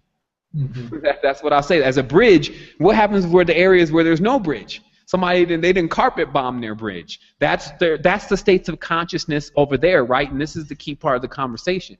As a bridge walker, or you're actually the bridge, right? So over there's like this village, and they bombed out the village. There's only children left there, and then they're all like in a state of consciousness where they can't be but like children. They don't know where to go. So their bridge is bombed down. Who's going to come and be the bridge? Right? And then when you land, because as a bridge, you have to build yourself to the other side. When you land, you're going to deal with hostile forces at first. They always talk about this, that when another stage of consciousness goes over to another stage of consciousness, even if the one state of consciousness is benevolent, expect a war. Because now it's just all about what kind of quote-unquote weapons are you using. Are you using the love gun? You see what I mean? Like, there are ways to smooth out the rough edges of what the reality has done with someone through magnetic buffering and that kind of energy. That's when they break down and they cry. You see, that's the experience, my good friend. That's when you know you're really with a master. It's like the entire atmosphere has so much empathy and compassion, you just start crying. They be like, what's wrong with him? Be like, don't worry, his shield's breaking. The shell's breaking. And don't worry, he's safe. See, because what happens is that when people, the reason why they use the shell, the reason why they use the pentagram, the reason why they use their fire or their fight is because they're tired of being hurt. You see what I mean? So this is also a great expenditure of their energy. So what happens is they're not allowed to use their energy to bring brilliance, instead bring burning. What happens is that burns the person out. But remember, like, this is when you go into somewhere and you can't even express yourself to people because you know people take advantage of who you are. They won't even understand who you are. You're trying to give them your secret name, your amen, your tone, your vibration, and they ain't even feeling it. They're trying to put you back into Jack and John. You see what I mean? A number, 2, 2, 3, 5. You see? So they're trying to collapse a person back into that. We can't live in that. So here's what it is. And that's why I said I'm back, or forward, as I say. You will eventually die here anyway, right? Peep the game. This is just wake up for one moment. With them doing this to your ilk, your children, teaching them all this kind of stuff, your children is you're going to keep reincarnating back into those vessels. They're going to keep dumbing them out. Then you're going to be more and more trapped, right? So it's going to be a slow death, though. This is the problem with this kind of death. It doesn't end, okay? So we either have that option, or while still in our vigor, and this is, I'm talking to the men out there, and that's not a man. I'm talking about mapa, meaning the woman that actually has to be a man because the man has failed, okay? If to step into that role, those are the people who I'm talking to this week.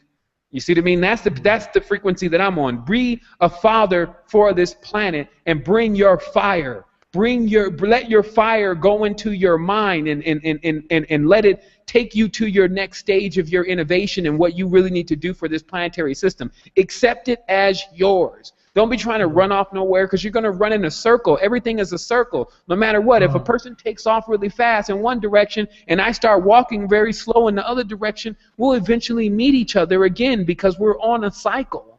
So the best thing to do is to break the chain. And that's what this is about. This circle, this is a big decision for us. Like, I'm taking people right on the truths on top of everything that's being determined for this planet right now. But what it's about is that when we make the decision to go beyond, remember, it's just like that great awakening that I had 4 or 5 years ago. The energetics are so high, you're just trying to remain stable. But one thing that I realized is that if I had someone in the room with me, even after that knew what was going on, I wouldn't have lost as much power as I did in doubt. Meaning that many people wake up and then your powers and your abilities are in full form. It's only when other people start to tell you, man, that doesn't even, you don't have that kind of power, man. You don't know anything. You're trying to read my mind. You don't. And then your doubt starts to suppress the ability. It's fear. It closes the chakra again. So now it doesn't work. Okay. So when you come out of an awakening, you got a bunch of people around you that are actually trying to basically put you back to sleep. That's just how it works, right? And then so it's a major thing. If you wake up all of a sudden and then you have all these other people around you that are awake, you don't go back to sleep. In fact, you go into a greater stage of awakening. Like whoever said the awakening was just one thing. Every day I seem to awaken to a greater stage of this consciousness. You know what I mean? As it bakes, because you got to realize once you get the right wheels going on in the mind, you can think you're asleep. And the wheels are still turning, and you wake up in the morning, and there's just there's basically like a dossier for you, a folder of last night's information gathered, meaning that's how our mind really can work. It gets to a point where once you have certain levels of data, around 2 o'clock in the morning, you just start figuring everything out, and you're still kind of asleep. And then by the time you wake up, 9, 10 o'clock, you start having these aha moments. Like you figuring out all the connections with the Sphinx and the pyramids and Thoth and the apes and the monkeys and the moon and the bacteria and the chakras and the gems and the Jews and the jewels and the jewelry and the judgment, the division, the diamonds, the demons, all of that stuff just starts to be like, and you're in the zone because it collapses itself, but you're still here. So that's why I'm saying, if you know all this, I get this sometimes. If you know all this, then why are you still here? I'm here because I know all of this. Like, that's what being present means. Yeah, in both the words at the same time. Like, you can be like in both worlds at the same time, right? It's hard for people to do that. That's what. Yeah, but they do it every day, though, right? Like at night, they jump off out of this body and they go into this derma, dream, auric skin. Look, they even got you in there. Okay, that was the thing. Here's the last thing I need to tell you because it's about to be, I guess we're getting towards the last 30 minutes or whatever, but here's one of the keys. What happens is then if you identify with this Jack, James, John, whoever, right, this thump of vibration that you really are not, that's only a small percentage of who you really are. What happens is you identify with the eidolon, and that is actually the archonic side of yourself. So then what occurs is that because others are worshiping archons, meaning worshiping eidolons and ideas of other people, they can pull you into their dreams. Okay? This is a big thing. Like if someone says, hey, man, I saw you last night, man, you gave me this knowledge. That's great. But what happens when someone says, I saw you last night, we got into this fight, man, and you shot me? That's not so great. But then that's when but then there's always one that you accept and there's one that you deny, right? I saw you last night, you were great. Yes, that was me. I saw you last night and you were terrible. That wasn't me. You got to check yourself. You see what I mean? So, but what's really happening? What's really happening is that the eidolon, especially the stronger the eidolon becomes for the individual, functions like its own vehicle. This is the idea of who everyone thinks you are, because they don't really know who you are.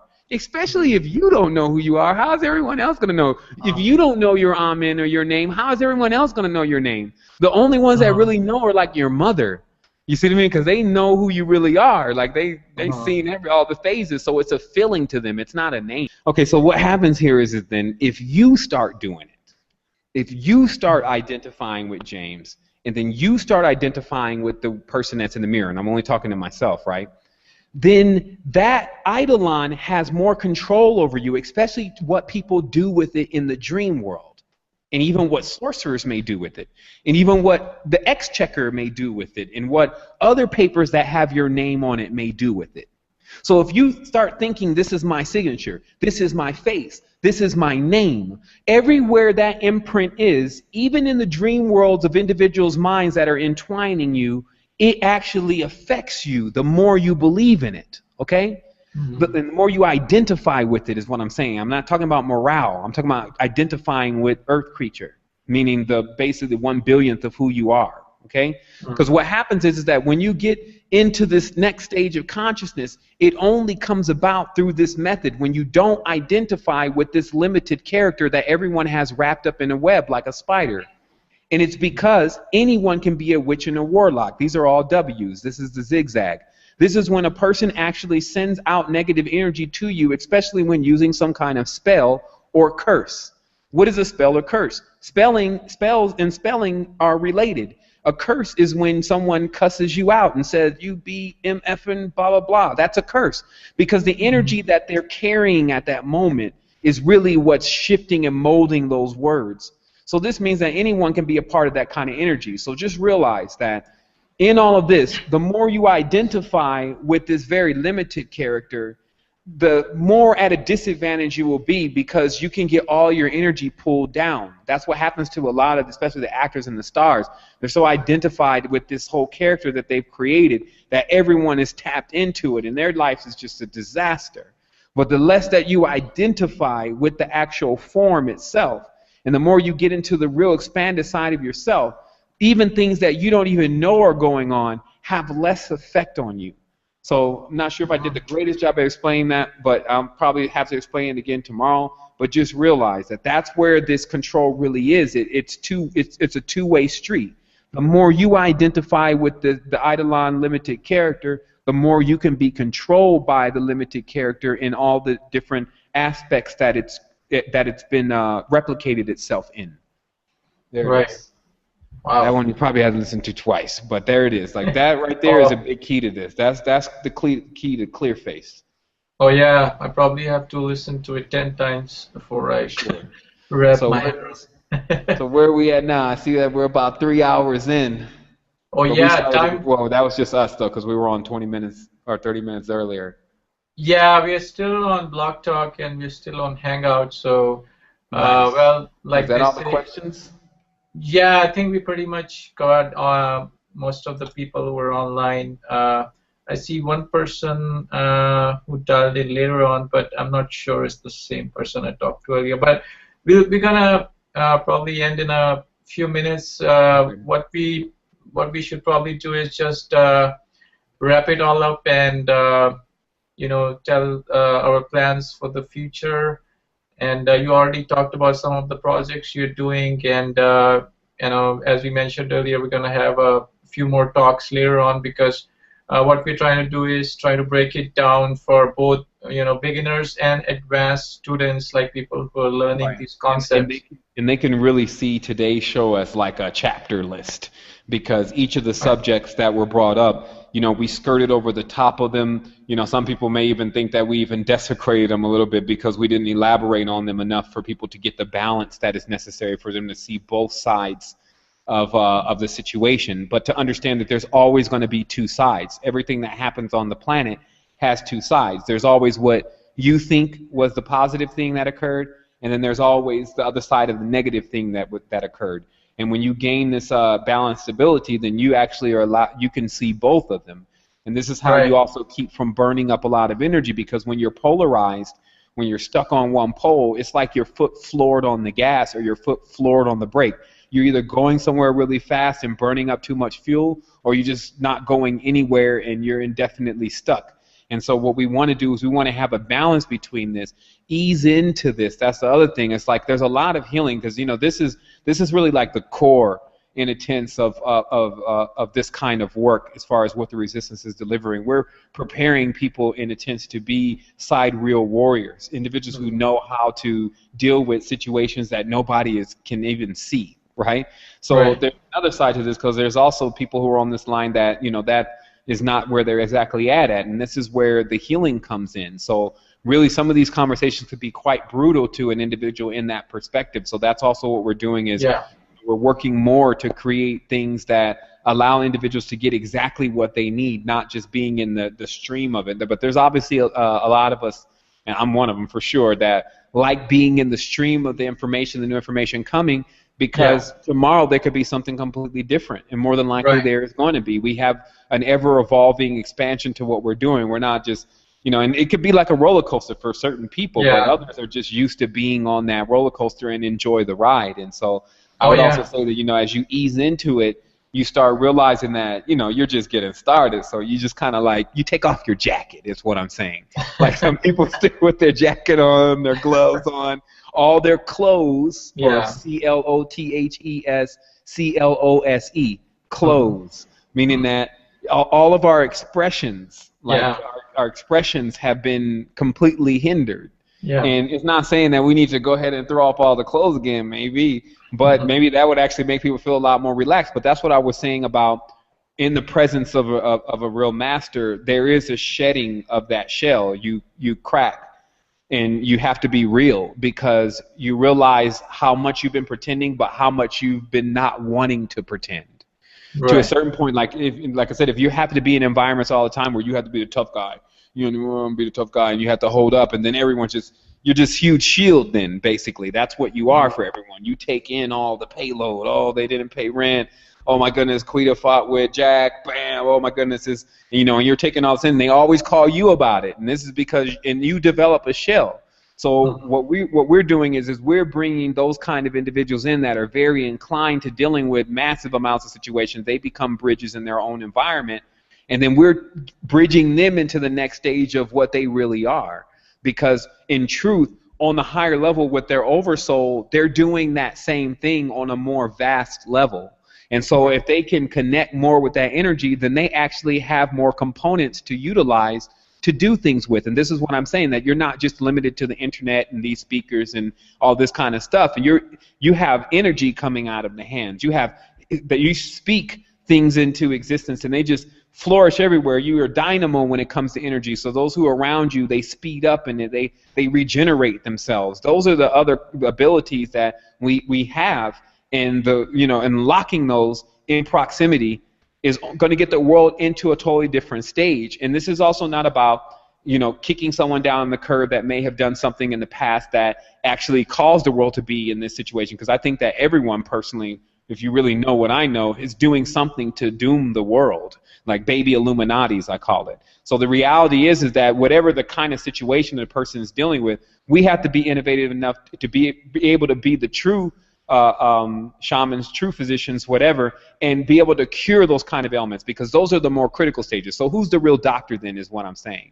The guy who just wants to deal with headaches, or the guy who wants to deal with the bypass heart surgery, right? So what would that be equivalent to on the spiritual plane? Who's the real doctor then? The one who just wants to deal with the so-called saints, or the one who wants to shape up demons or diamonds? You see what I mean? So that's when you, because if you can do the other one, like if you can shape up demons and diamonds, you definitely can do the other one. And so that's the kind of training we want. It's like if you learn how to do this, then all that other stuff is going to be super simple. This is like if you learn how to lift the 200 pounds, 100 pounds is not going to be a problem to lift. You can probably run with it. So this is what we're talking about. But actually, there's no more talking. Like we're in action. And also I feel we have to pick up the pieces we need. We all need different pieces of the puzzle. And that's where we're getting to, where we are throwing in both basic information as well as advanced. So people who need the basic stuff, they can go with that. And people who are already gone through that, they pick up the advanced stuff, right? And that's what visual knowledge assists a lot with that. You know, because it can bring a person, especially if you know what you're doing. Like visual presentation is not just about matching what you're saying with the words. It's also understanding the entire rhythm of what you're presenting and to feel the audience. And so, but it's possible, you know, like, because when you get into the complex topics, because my mom said something the other day, and she said even with some of my work that she didn't necessarily agree with, it was because that she was listening and trying to interpret it at the same time. Trying to actually judge it at the same time. But that's never how you learn anything. And that's never how it ever is. Like if you're in class, if the teacher says, okay, 2 plus 2, wait, I don't think 2 is even a number. And then you say, okay, all right, well, go ahead and sit down. Okay, so like I was saying, 2 plus 2 equals, wait, the equal sign is like 2 straight lines, but it's not really parallel because they meet themselves on the other side. You see, like that's not a way to learn anything. You have to actually sit down and say, okay, I'm not going to judge right now. I'm just going to listen. And then I'm going to hear all of this, and then I'm going to come to a conclusion at the end, but not the other way around. Because if I'm supposed to learn something here, just like any other school or any other course, it's going to mean I don't know it first. See, people approach the spiritual knowledge as, well, if he agrees with what I agree, then I'm with him. How does this ever get us anywhere? Like we would basically be in a circle because no one would ever be innovative. Everyone would keep regurgitating the same information. Hello, Christianity. Same book. It's like 3,000 years old. There's things got dust on it. It's like for a whole other time we were like wearing, you know, like everyone was wearing Birkenstocks back then. Like right now we're on Adidas pump. You know, it's just a whole different framework, right? But if you're on that framework, it serves to keep you trapped in time, because it doesn't mean that nothing was wrong with that era. It just means that we're still moving, like we're going to go beyond that. And so this is the big thing. It's like some people want to get off the roller coaster. They got off at 0 BC. Look, it even tells you when they got off. They got off at 0 because supposedly when the Jesus was born, that's when time started over again. So that would be 0 point, right? So people need to understand what they're talking about. They hoop and holler about the 0 point. They act like they go out to the pyramids and they feel what it's really about, never realizing that the Nubian pyramids and really what's Upper Egypt was the ones that really pushed out energy, while the ones that were in Lower Egypt sucked in energy, because that's the difference in the geometry. But you would have to be living it, not studying it scientifically, to be able to really feel it, right? Because that's the only thing that's going to have value for you. Because when you're laying down on the bed, and like I said, maybe if the Philistines are upon you and it's ready for you to check out, it's going to be very difficult for you to associate what you read in a book only and never talked to or never experienced with such a real moment. And what I mean by that is that if you're talking to God, and then God is using this weird sign language, because some people that they come up with this concoction and they say, well, you know, God doesn't actually speak with me directly, but he shows me in signs. Well, we need direct, when you get on your deathbed, that's not, sign language is not going to work. You're not going to be able to assume what's going to happen. There's going to be a whole other thing coming over you. And that's what I was talking about in the beginning of this conversation about the formula. Because the formula is that I've been in situations in my life that were either life or death. Either like, are you going to, either God exists or he doesn't? Because right now you're going to need to know, or else things are not going to go well. And so when you're in that kind of situation, or you can simulate that kind of situation for yourself, because we have some simulators here. We have people who love to go voyeur because they use tubes or TVs all the time. So they've learned how to simulate certain situations that they would need to, that they can feel what they would feel like in those situations. So and for a moment, simulate yourself just in a situation where you don't have enough energy to overcome whatever it is that is upon you. At that point is not the point for you to figure out when you should have got stronger. Okay? Right now, while you're strong and you have your vigor, this is when you penetrate this and actually figure out what's going on.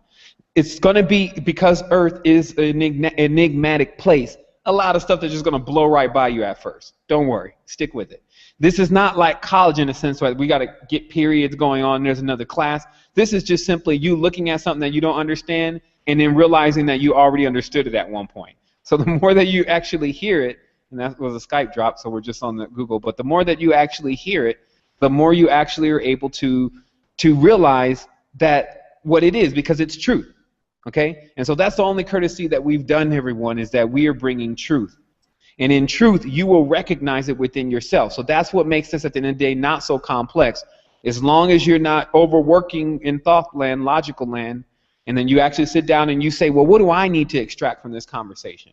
And then you'll find that the true bridges have bought every single thing for you, especially, personally, in these kind of conversations. And then the rest, what you cannot assess, becomes like a movie that you can actually see again.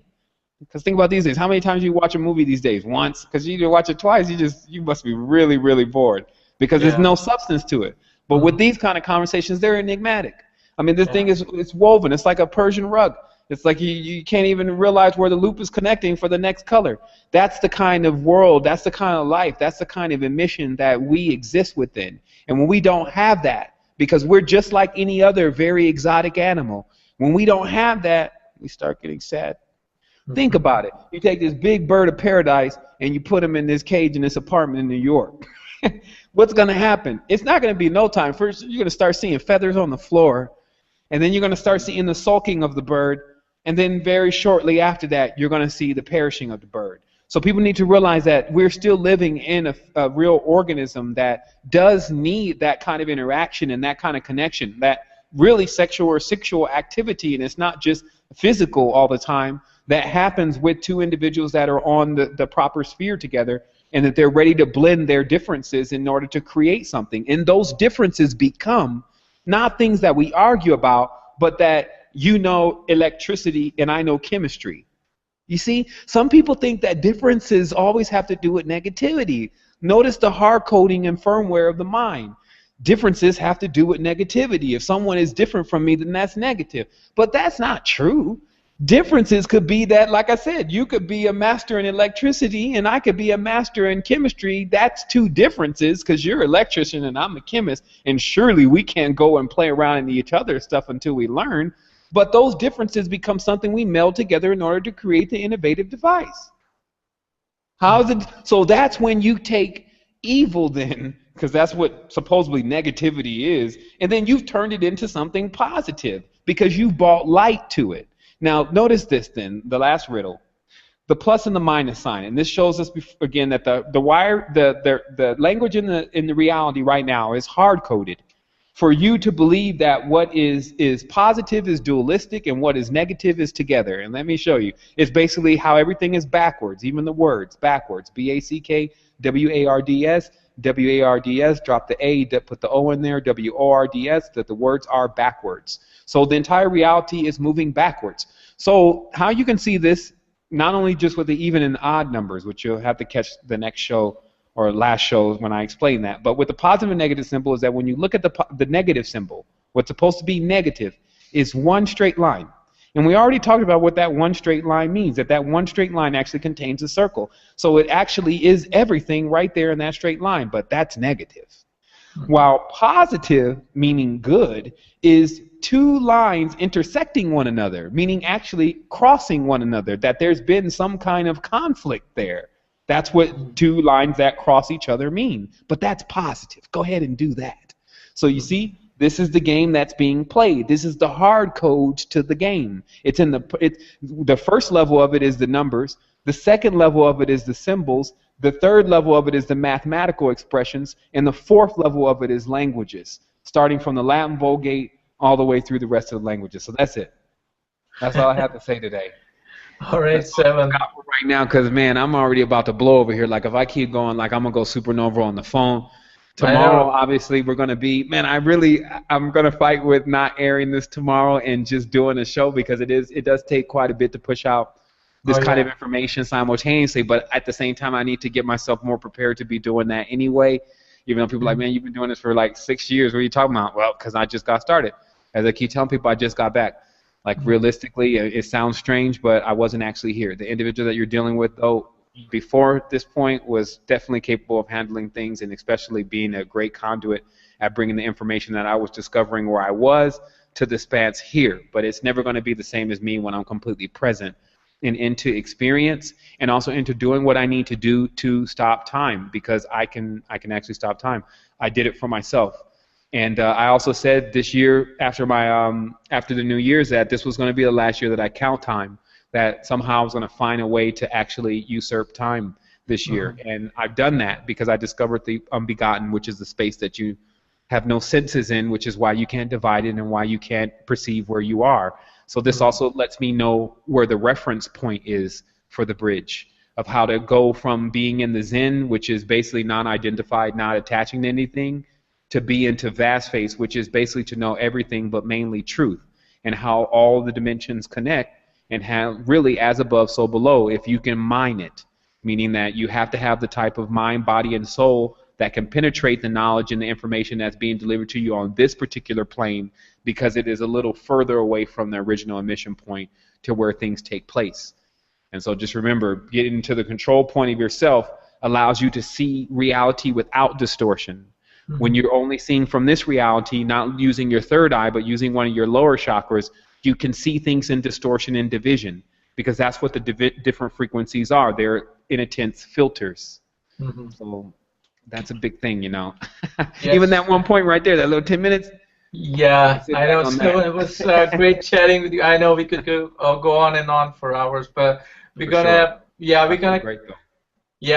continue again. Just to let listeners know, probably we're gonna have this every 2 or 3 weeks, and we're gonna post it on our website, soulfreedom.org. And why don't you just give us quickly your websites, and then we'll be done. For sure. That you can definitely check us out at resistance2010.com, and also AstroQuest AstroQuest.tv is where we air the show. That'll actually be tomorrow. Yeah. Obviously, me and Lokesh are working on an amazing platform together at Secret Energy. There's just a little part page there, but the engine is there, and we're going to be brightening this thing up, and we're going to be creating more things that allow people to interact with each other, and to do this thing and collapse the time, because to collapse the time is to collapse the prism. To collapse the prism is to collapse the prison. And then there's a prison break, meaning that we actually get into the stage of consciousness of being like beings that are not in a cage. And so imagine how I'm going to run around. It's like super excited, right? Like I'm already accessing that now, because that's a space that I've had a chance to enjoy for some moments. And that's something that I want to deliver to this humanity, because, like I said, when you get kids in this, I was like this before I had my daughter, but even now more, I know what parents are really dealing with in this reality. Even our parents, we got to realize, there's parents everywhere. If you're not a parent yet, then think of your parent. It's by proxy. And, our parents, it's a big thing to have to deal with a world that doesn't show that it really can protect your child. But if that happens, and when that happens, there's this comfort that goes over all of the elders and all of the land and all of that, like the weather and everything just gets, everyone starts zoning in. They call that gelling.